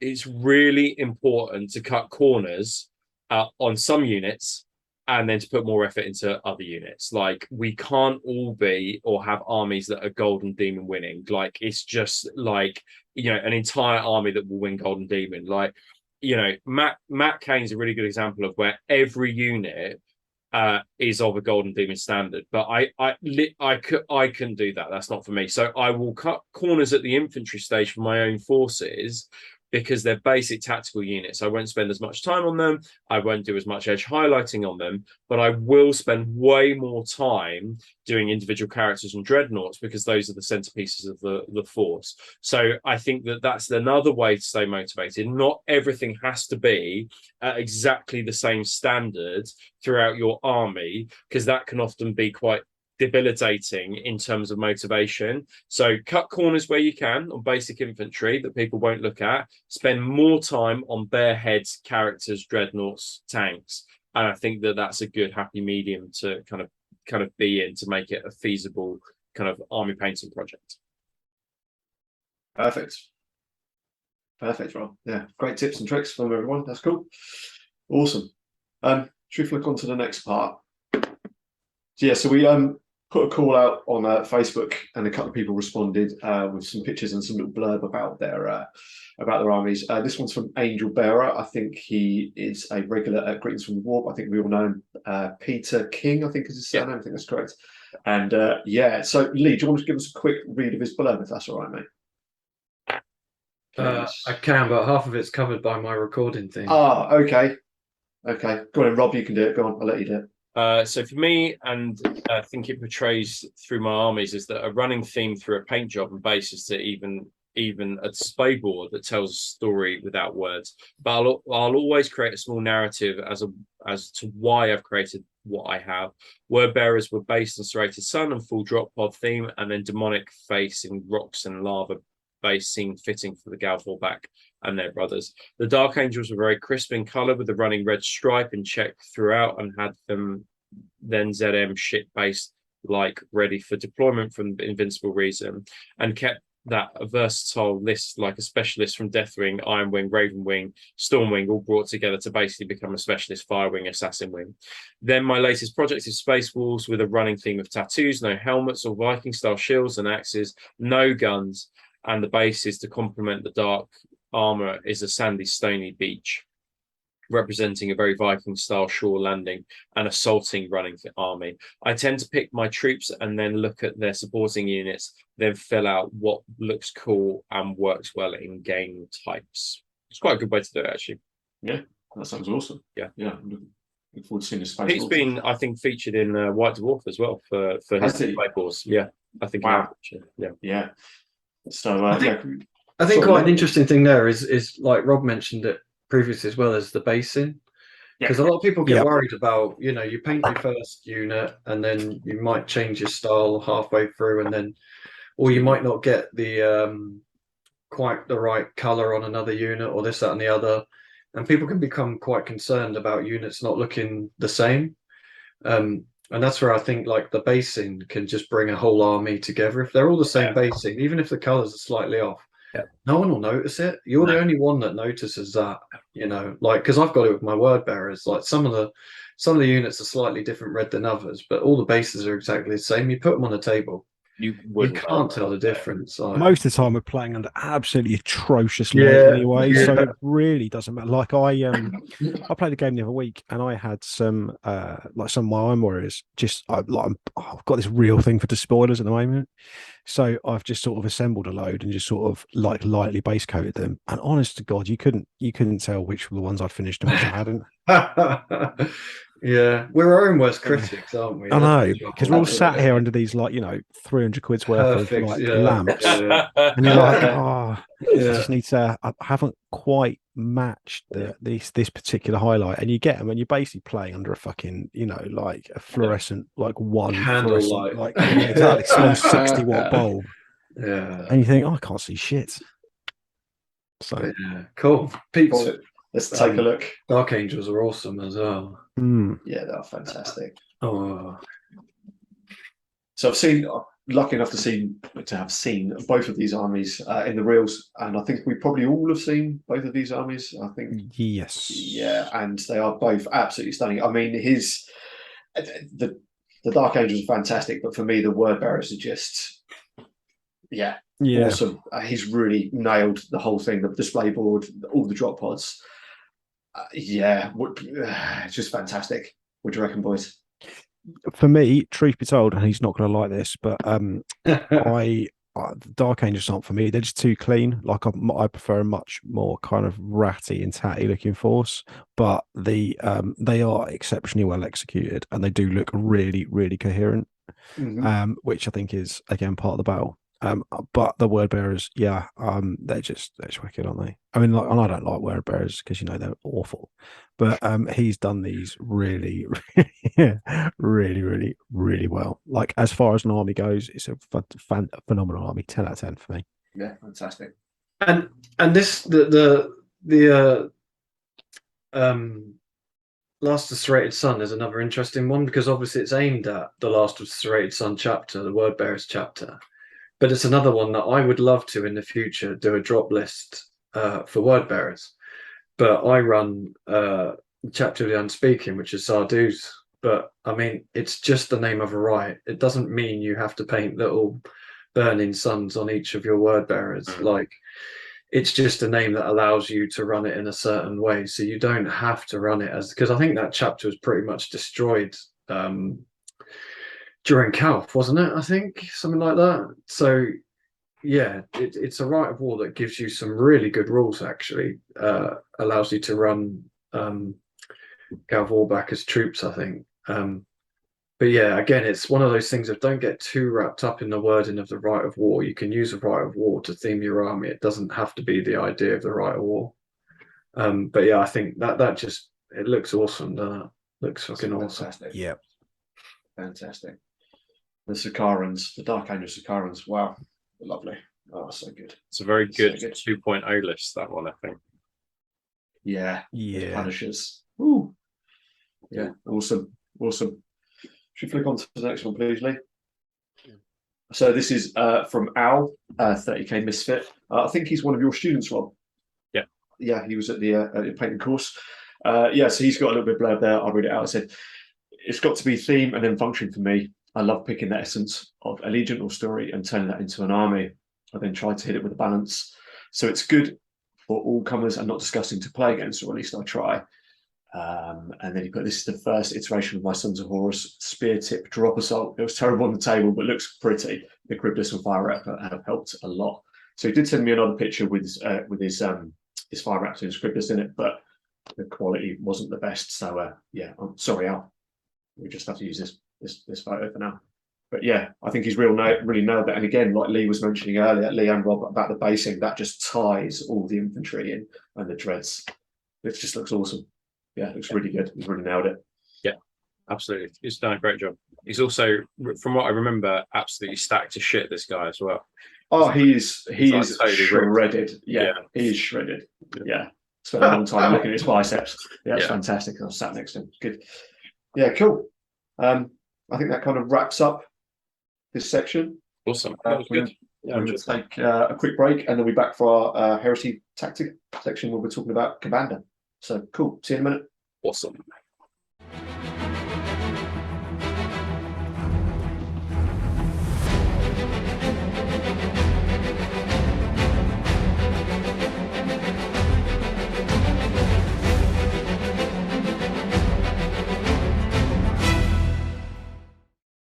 Okay, cool. Right, Paul, UMC. Yes. I should go for it. Right, cool. Welcome back, guys, for the Heresy Hammer Tactica section. This time round, we're going to be talking about the big bad that is Commander. He's a bit of a beast. Well, he is a beast in more ways than one. So I'll quickly go through his stats. Yeah, so he's movement 8. Weapon skill 8. Before we get into this, sorry, I'm going to interject. I think this is mad exciting because we don't know that everything that's happening with the Demons, the Runestorm yet. So we're getting some really exciting little tidbits. Okay. A few little peeks behind the curtain, and I find this guy is mad interesting. We've got rules for him, but we don't know what some of them do. Yeah, exactly. We were just talking about this, me and Rob. Yeah, we don't know. Hopefully, it won't be long before we get a PDF or something for Demons. So I'm guessing September, but we'll see. You haven't had a look at the roadmap recently, so I don't really know what's tasty morsels of what's to come. Cool. So go through his stats. So he's 550 points. He's movement 8, weapon skill 8, ballistic skill 5. He's strength 8, toughness 8, wounds 8, initiative 6. He's got 7 attacks. He's leadership 10. And he's got a 3-up save. His war gear, the armaments of Commander, demonic wings. Unit type, he's a demon. Character gargantuan, which we'll look at in a second, and unique, which we'll look at a little bit later as well. Special rules: adamantium will 3-up. How do I say that? Ethereal invulnerability. Thank you very much. 4-up. Eternal Rivalry, Hammer of Wrath D3, Hatred Sanguinius, It Will Not Die 5-up, Miasma of Rage, Scythe of Hatred, he's a traitor, Herald of Bloodshed, and his warlord trait is Skullkeeper. So, Rob, do you want to talk us through the next box section, please, if you could? Yeah, I would. Just before we go to that, so just talking about stat line. So, he is essentially sort of Primarch level, with the exception of the save, which is because it's a 3-up, isn't so good. But he's sort of in fact, he's probably better stat line than a Primarch, because I'm not sure that the Primarchs are necessarily strength 8 or toughness 8. He's sort of a pseudo Primarch mixed in with a Leviathan Dread, I think, is kind of the best way to describe it. I do like a lot how they've got Hatred Sanguinius in there. I think that's absolutely I think that's great and really thematic. But yeah, a lot of the rules come up. So should I go for Herald of Bloodshed and Skullkeeper? Shall I read those? Yes, please, dude. So Herald of Bloodshed says, if chosen as the army's warlord, Commander automatically has the Skullkeeper as its warlord trait. I'll come to that in a minute. And in addition, the Crimson Fury Etheric Dominion must be chosen for the detachment, which includes Commander. So this makes it quite clear that he can't be taken within a Legion list currently. So you can't run him as the Lord of War, because it says if you have him in the Force, you must also run Crimson Fury Etheric Dominion, which at the moment no Legion has access to. So if you were like, oh man, I'm going to add him in my Space Marine Legion Wordbearers Force, you can't, because this looks like it can only be taken in a demon rules kind of list. Yeah, but also imagine taking this guy, not taking him as your warlord. I know it's nuts, right? Yeah, absolutely. I guess. Well, I don't know what I guess. There may be some other demons coming. Absolutely. Who could you take? So this is the warlord trait that comes with. So he only gets this if he is the warlord. So it's Skullkeeper. Commander and any unit with the demon units type and at least one model within 6 inches of Commander may add plus D3 to the total number of successful wounds caused for the purposes of resolving which side has won combat. This does not stack with any other rules that increase the sole result. So that's really important, because you could lose an assault, you could lose a combat, but because you've got this D3, you could actually still technically win it. And I think that is really, really powerful. And if you win it, you'll win it by even more, but by potentially 3, which is really significant. In addition, an army whose the warlord has this trait may make an additional reaction in the movement phase, as long as Commander has not been removed as casualty. So if you want to start, I think this will be perfect for demons, because I think that you'll be able to slingshot your units further up the board, and it will give you two units that potentially kind of slingshot up. I don't suspect any demon player or a self-respecting demon player will be moving backwards on this particular kind of army. Yeah, awesome. Awesome, cool. Should we have a look at his next section of rules? Yes, let's do it.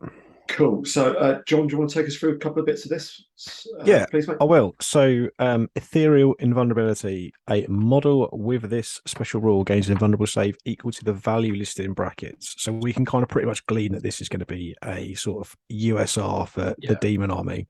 So he's got a 4-up invulnerable, which is, let's be honest, is pretty good. Weapons. He's got the armaments of Commander. So he's got both, weirdly, a kind of a melee and a ranged weapon. I don't necessarily remember him using a ranged weapon, or is he just whipping people? It's a whip. So, yeah. Anyway, in combat, his big choppy thing is strength user +4, so it's making him effective strength 12, which is pretty decent. Yeah. Especially if you can find a way of radphaging dreadnoughts and therefore dropping them down to Castellax are a bit screwed with this, I think. Oh yeah, they are. They are all kinds of sad. Melee, two-handed, and sunder, because obviously you really super need sunder when you're strength 12, don't you?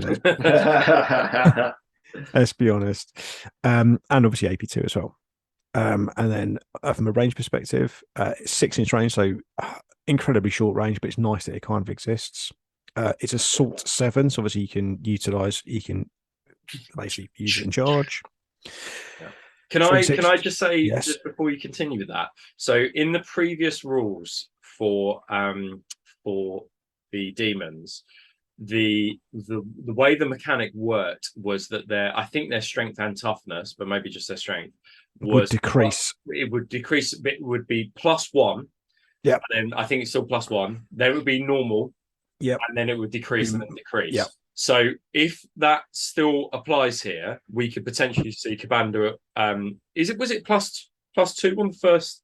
On the first. I think no. I think it was. I think it was +1. So I think their effective strength 5, 4, 3. Yeah. So basically, that could mean that he's strength 9 on the first turn, and then will be strength 7 or 6 by the time the end of the game. So that's important to factor in with his weapon. So his weapon could be, not that we know so far, it could be amazing, strength 15 or whatever first turn, but by the time it gets to the end, it could just be strength. I mean, I say could just as well be strength 10, but we don't know the rules. That's assuming we're going off the previous. So there's a warlord trait for the word bearers where you're basically your warlord is basically part demon, right?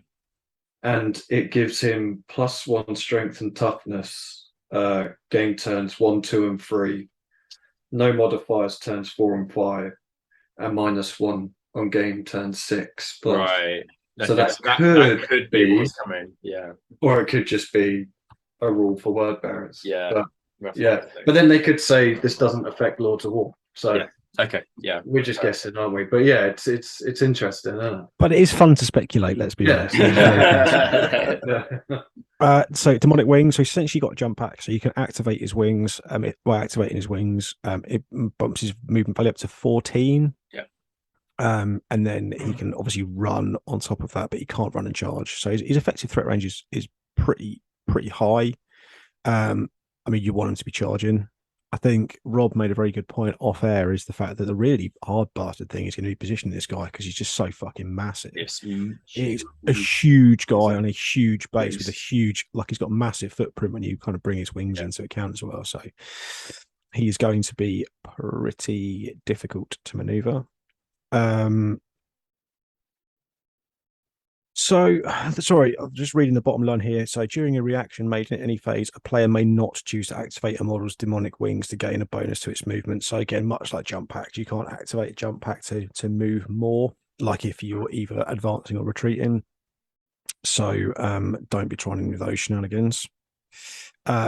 Eternal rivalry. If the enemy army includes Sanguinius, the following secondary objective comes into effect, which I absolutely love, and I hope that they do more of this. I think this is really, really, really cool. And I'm kind of surprised we've not seen this for some of the kind of Primarchs and stuff, but never mind. We'll gloss over that. So Eternal Rivalry. If Sanguinius is removed as a casualty while fighting in a challenge against Kabanda, Kabanda's controlling player scores 2 victory points. This is in addition to any points scored for Slay the Warlord. However, if Kabanda is removed as a casualty while fighting a challenge against Sanguinius, the Demons at the Ruinstorm player instead loses 1 victory point. I think this is really cool. Really like it. I think it's such a nice, easy, like really simple way to add in a little bit of additional flavor. And I would not be surprised if some of the kind of more in-depth kind of event pack writers start adding in little secondaries like this as well. I think that'd be really cool. Like, you know, what about like a Ferris versus Fulgrim scenario or you know, I think that's so cool. So cool. Miasma of Rage. Kabanda and any models with the Rage or Rampage special rule within 12 inches of increase the value of those rules by +1. For example, Rampage D3 is increased to Rampage D3 +1. Jesus. Note that this rule affects the Rampage D3 granted by the Crimson Theory Etheric Dominion. So I'm guessing the Crimson Theory Etheric Dominion is going to be Rights of War, right? Yeah. So which will probably give them all Rage or Rampage. Yeah. So that's savage, isn't it? Absolutely. I think you're going to see this guy absolutely everywhere. And I mean, 12 inches is big, but I'm guessing he's on a huge base as well. So that's going to be covering a fair chunk of ground. The model is huge. I mean, it's standing. The Leviathan Dreadnought it's standing on looks tiny. It's, you know. That could be huge. Yeah. And then the last rule is at Scythe of Hatred at the start of literally the third one I got wrong. At the end of any assault phase, after results of any combats have been worked out and sweeping advances and consolidations been completed, Kabanda may make a special Scythe of Hatred attack. To resolve the attack, the controlling player places a Hellstorm template with a narrow ending contact. Hellstorm is the large flamer template, correct? Yeah. The Malcador uses. To resolve this attack, the controlling player places a Hellstorm template with a narrow ending contact with Kabanda's base. Any unit with models underneath the template suffers. So that's not as any unit. So obviously you can lay it over multiple units. Suffers a number of automatic strength 6 hits equal to the number of unsaved wounds caused by melee attacks made by Kabanda during the previous assault phase.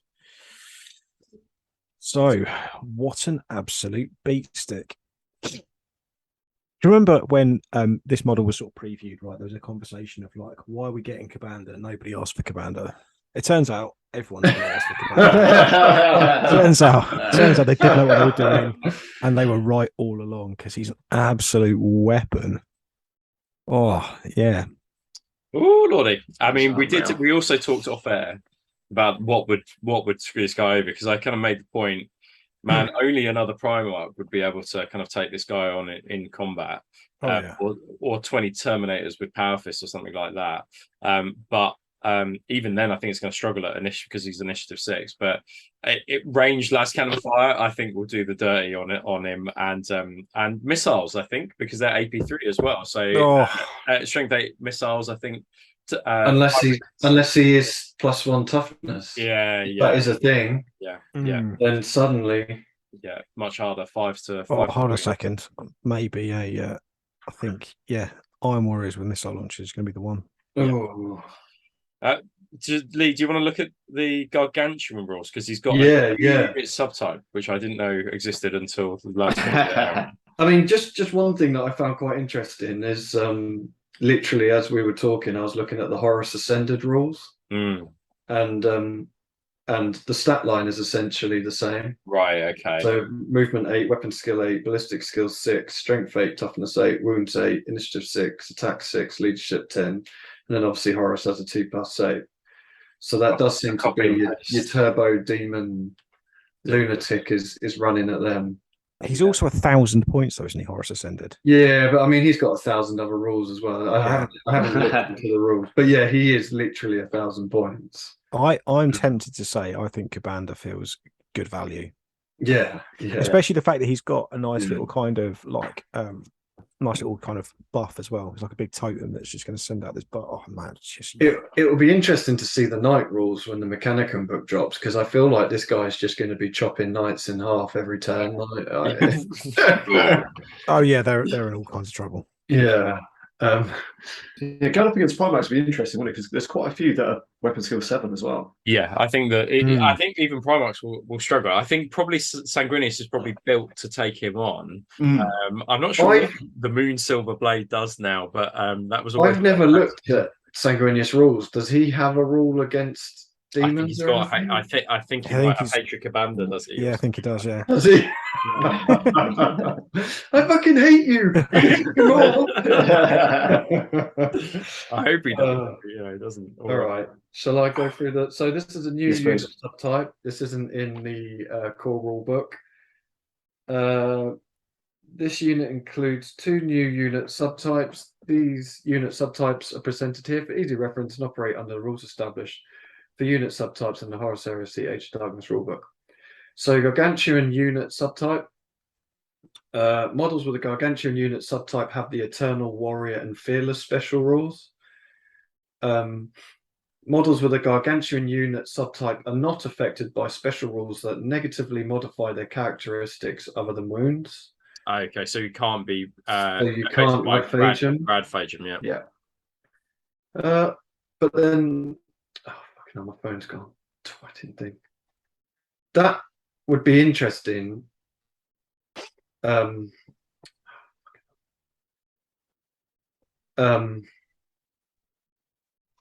We did plan on doing Cabanda, say 3 or 4 weeks ago, and we've all just read the rules 3 or 4 minutes ago.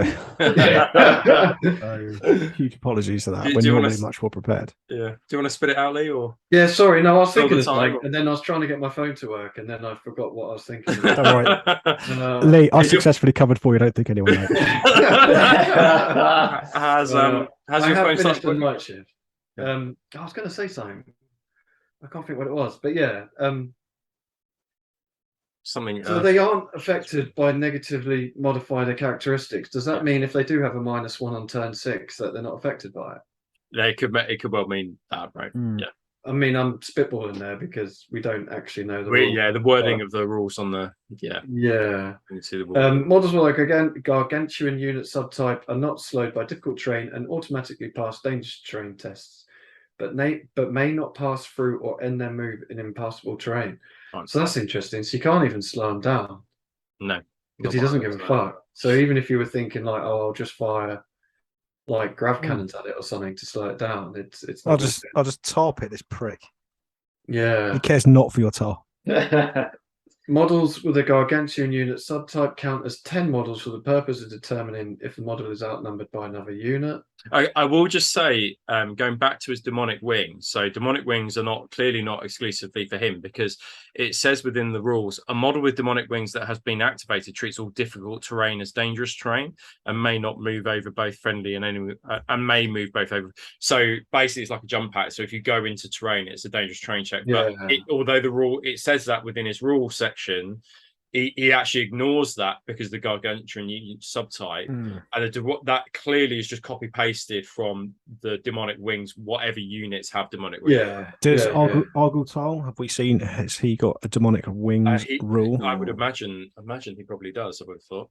I'll tell you in 2 seconds. While you're looking at that, shall I carry on? You can continue. Lee's lost the ability to read, so yeah. So did he ever have it? No, it doesn't. The umbral pinions. So boring. I think they're the same but different name. I mean, the demonic wings is obviously going to be a war gear thing for demons, isn't it? That's your demon jump pack essentially. Yeah. Okay, models with a Gargantuan unit subtype may only make reactions triggered by models with the Armiger, Dreadnought, Primarch, or Vehicle unit type, or any model with a wounds characteristic of 8 or more. Interesting. So that's interesting. Yeah. So he can't react back to infantry. Don't shoot your Armiger, Dreadnought, Primarch, or Vehicle unit type that has any at him. wounds So heavy support squads can just take him down, without being whipped. But I suppose if Cabana is 6 inches within range of his whip, you're pretty fucked anyway. Yeah, you're going to be pretty smudged. Yeah. Successful wounds scored by attacks with the poisoned or fleshbane special rules must be re-rolled against models with the gargantuan unit subtype. Yep. A model with a gargantuan unit subtype may attack with all weapons they have in each shooting attack they make, including as part of a reaction. A model with a gargantuan unit subtype may make shooting attacks with heavy and ordnance weapons counts as stationary even if it moved in the preceding movement phase, and may declare charges as normal regardless of any shooting attacks made in the same turn. No model that does not have the gargantuan unit subtype may join a unit that includes a model with the gargantuan unit subtype. I mean, interesting. Road team. Interesting. A model with a gargantuan unit subtype ignores all effects, both detrimental and beneficial, of all psychic powers and cannot be wounded or affected by any attack with the psychic focus special rule. Weapons with the force special rule that are used to make attacks against a model gargantuan unit subtype are not affected and are resolved normally. Fucking hell. So that's the opposite of the corrupted. The corrupted rule for the word bearers, you get absolutely murked by force. Yeah. Force weapons. Interesting. So and he unequivocally cannot be joined by other units. He can't join a unit because he's gargantuan. He can only no. No model that does not that does not have the gargantuan unit subtype. Yeah. They've used double negative. You can't attach him. Yeah, it's with another gargantuan model. Yeah. So basically, that does mean that he's got no ablative wounds around him. So, I suppose, basically, when you're taking your saves, you can't be like, oh, okay, that guy now is going to take a save after I take now. So, interesting. Yeah, so it can be. I think las cannons are just las cannons and siege tyrants are going to be the thing that are going to really hurt this. Siege tyrants are going to absolutely. Although they're traitors, right? So I don't know how often they're fuck him up. Fulmintaris, they're the answer to everything, aren't they? Yeah, sorry, of course. Fulmintaris are the answer to everything. Unique unit subtype. An army may not include more than a single instance of a unit with this subtype. For example, if Unit A and Unit B both have the unique subtype, then a single army could include one of Unit A and one of Unit B, but no more than one of either unit. Yeah. You can't have two commanders. Thanks for that. Yeah. Just say, wow. So many words. If it's unique, you can take one. Yeah, that's all it needed. A model or unit composed entirely of models with the unique subtype may not select any options other than those included on its army list profile. This includes Legion-specific war gear for models with Legion as a status X special rule. Yeah. Cool. So, yeah, they come with what they come. Yeah, that's it. Can't change it. Yeah, I think you're right, John. I think he's good. He seems good value for what he does. I think once he's in close combat in your lines, I think you're pretty screwed. So keep him away and far away. I really hope that within 6 inches of those bubbles, they remove the reroll in buns, which is what we had in first edition, because I think that it's just going to be such a pain in the ass to try and deal with him in the first turn if he's just spawned from a warp rift. Yeah, especially a warp this is already halfway across the board. Yeah, exactly. Yeah, it was such a nightmare dealing with demons. I mean, this says here under the Daemonic Wings rules, at the start of the control player's movement phase, or when deployed as part of a Ruined Storm incursion. Yeah, it's going to be something similar, I think. So I really hope they change it. I really hope they do something just different, because otherwise demons just play like they did in first edition, where you deploy from these bubbles if you can actually deploy the bubbles, and then whoever you're playing starts as far forward as it can, shoots you whilst moving away from you. That's literally it. Like, I'm just going to move away from you because you're going to fucking crush me. I really hope they come up with something a bit more interesting than that. We'll see. But we'll see. He looks cool. The model's pretty cool. Yeah. It's resin. Like, we're about to get a plastic Angron. Like, I reckon loads of people are just going to use Angron as Commander and just be like, yeah, it's just Commander. Like, I really want to see an Angron Commander size comparison. Yeah, it'll be. I think it'll be significantly smaller though. Yeah, do you reckon? Yeah, I think Commander is monstrously big. It's fucking huge, and it's what was it, 250 quid or something? It's a mammoth something like that. Yeah, price tag. Yeah. So you're not going to see thousands of them, are you? No. And I think you're going to see more than you might think. I think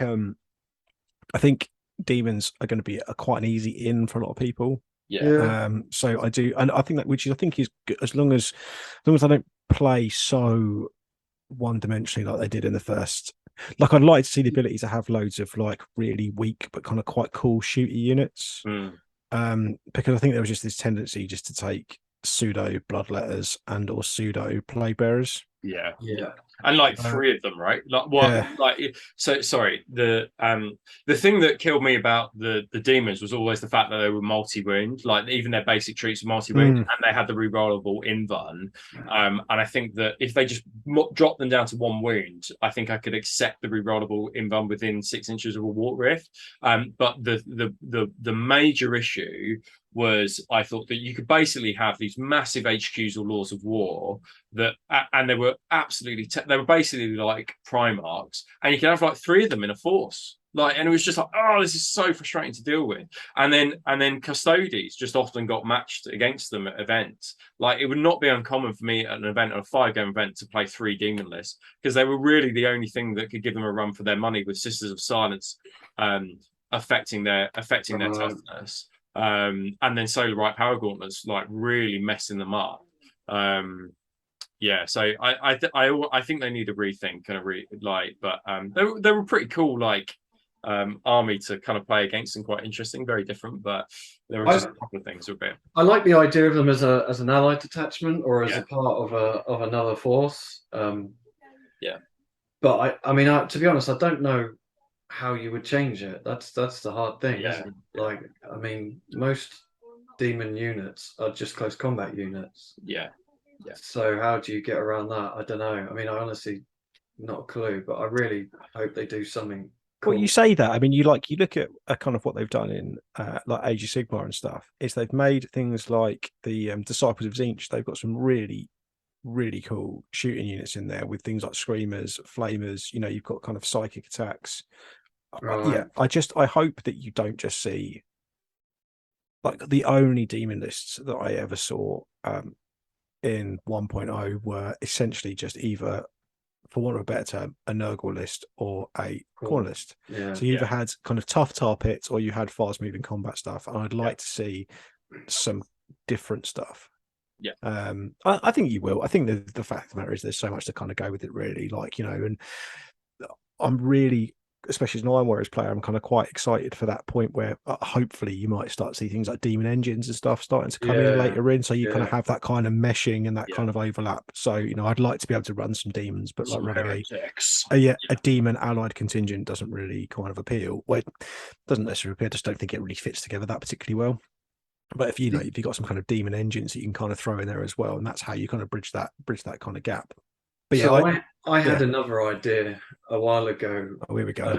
Going back to coming up with. Where's this going to go?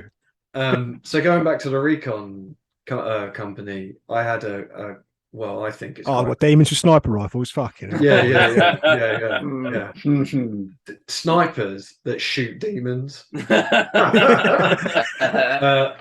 So I quite like the idea of like a word bearer's recon force, that their whole kind of idea is to sneak into kind of the backfields, sneak into enemy territory, and then start fucking shitting out demons. Really, because I'm just like, that's the most word bearer recon thing ever, isn't it? We're gonna creep in, we're gonna have a look around, and then we're gonna fucking kill each other and fucking summon some demons. So I quite like the idea of demons, and also like just kind of siege of terror, heavy infantry with demons kind of trudging forward. I just like the idea of it, but I'm just a little bit concerned that they'll just be a bit one-dimensional again. but we shall see. We shall indeed. Indeed. Cool. That kind of wraps up our look at Commander. So yeah, I think we've got. He's fucking good. He's really good. I like it. Yeah, I like it. Yeah, it's good. Yeah, good. I'm not going to buy one because oh fuck man. I can't promise that I won't buy one. Let's put it like that. Well, my backlog is already unreal. So yeah, perhaps you'll go on the Christmas list. Yeah, there's a wedding present, John. Oh mate, you haven't seen the state of my wedding list as it is. Jesus Christ, there's no room for any Commanders on there. Unless obviously you boys all want to chip in. So yeah, no, that's not. No, fine. Trust me, what we chip in won't get your fucking weapons. Be a pack of heads or something. To be fair, I do need some, so that's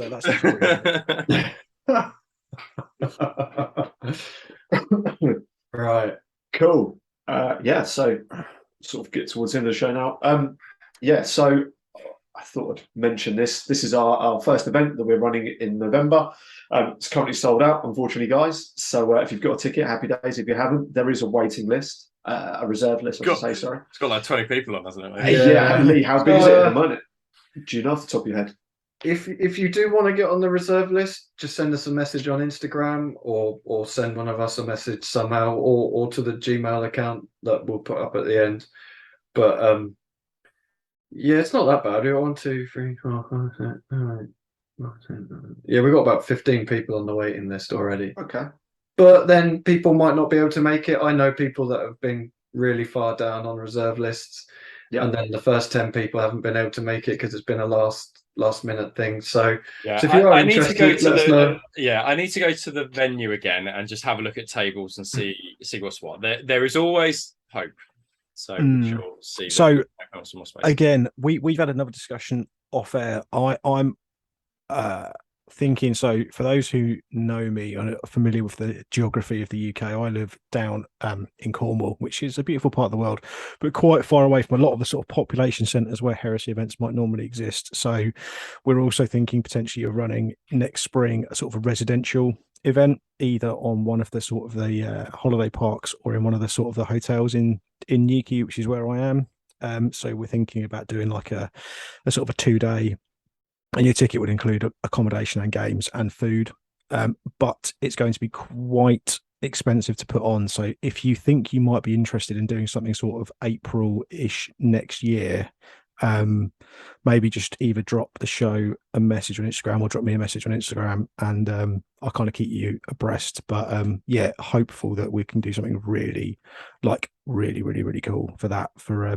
next year. And again, for international listeners, you can actually fly into Newquay from quite a lot of places around Europe. So I know we can fly to Zurich, we can fly into France, we can fly into, I think I want to say Copenhagen. I've flown there from Manchester once, I think. Yeah, Manchester. I'm doing that on Monday tomorrow. So, but yeah. So if you think that might be something you would like to do, so yeah, it'll basically be like Friday, Saturday accommodation, gaming, Saturday, Sunday food, and then probably a big social event on the Saturday is the plan. So if you think you might be interested in doing that, tickets are probably going to be about 150 quid for the weekend, all in, all being well. So if you think you might be interested, just drop the show or me a line on Instagram, and I'll kind of add you to the expression of interest. I think you will. If 150 quid, even at 200 quid for all that, I think you're going to struggle to get a space. So move fast, because email. We're probably going to need, I think, about 48 to make it. About 40 to 50 to make it kind of viable is the kind of plan. So we'll see. Cool. And hopefully that nice terrain that you mentioned, those fantastic gaming tables that you mentioned a couple of weeks ago. Yeah, that should be pretty good. Yeah. So it could be, yes, but yeah, more details as we sort of flesh them out over the kind of autumn, really. Awesome. Cool. I think the next one, Lee, if you could please, dude. It's a shout out to our friends. Friends, rivals. Pete at 30k Frontier is running his next few events of the Recallion Wars, the Forever Winter. There's one in December as well, but it's completely sold out. I think there's probably a waiting list for that. So if you want to hit him up on on 30k Frontier on Facebook, on Instagram or whatever, and give them a shout.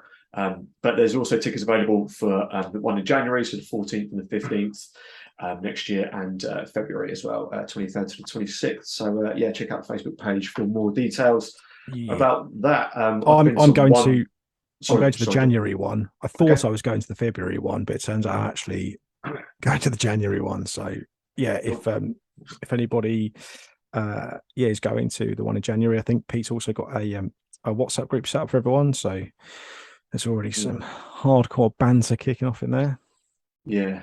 And I don't think we mentioned it, but Pete has started a Lost Legions podcast, which is available podcast and YouTube with Powerful Jason, who you might remember from Sons of Heresy, if you've been in a few years.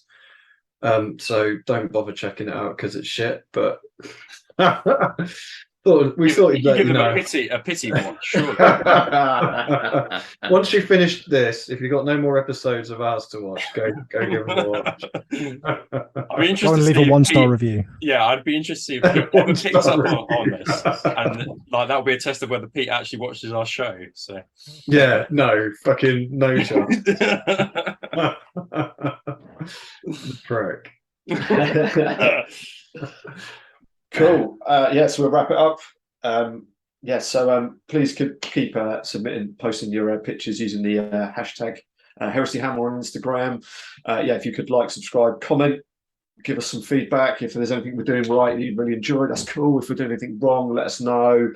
If you've got any lists or anything else you want us to look at, the only other thing I would say about kind of writing in the comments below is that we do have kind of a schedule of things that we want to do over the next coming months. We try and do about two a month of these, but if there is something that you think that is worthy of the main segment of the show or worthy of the Tactica, then write it in the comments below, and then we will pick it up and see if we can put it in the Tactica section or the main section, because all ideas are good ideas. And actually the next show we're going to try and make it a slightly shorter show because everyone's schedules. We're going to try to anyway, so it'd be interesting to get your thoughts after this one. We've also had ideas. Yeah, we've also been having sort of spitballing some ideas about maybe looking at doing a Patreon where we do a lot more like sort of really bite-sized sort of stuff, but it's all based around like kind of viewer submissions. If you've got a subject you want to talk about, a list, want to talk about a theme, you want to sort of present a topic that you'd like us to go through, we could be encouraged to do some more by being paid for it. So if you think that might be something you would be interested in, again, maybe drop a comment or a DM on Instagram, and we can kind of gauge the response from there, really. Awesome. And we do have a list. We will review it in the next show. We just haven't had a chance to look at it. I can't remember the guy's name off the top of my head, but okay. We just haven't had a chance to look at it, so that will be on the next show, hopefully in the next couple of weeks. Yeah, cool. Yeah. So if you do have lists, please submit them, because it's quite cool looking at other people's ideas, and you can end up in an echo chamber in this hobby. You can play with the same people and go to the same events, and it's nice to see kind of people from other groups or other countries, and just to see what they're coming up with, really. So yeah, we will review that next episode. Sorry we didn't get a chance to do it this time. Absolutely. Cool. Awesome. Yeah, cool. So we'll see you guys in a few weeks' time. Take it easy. Look after yourselves. Don't be a dick. Be cool. See you. Thank you. See you guys.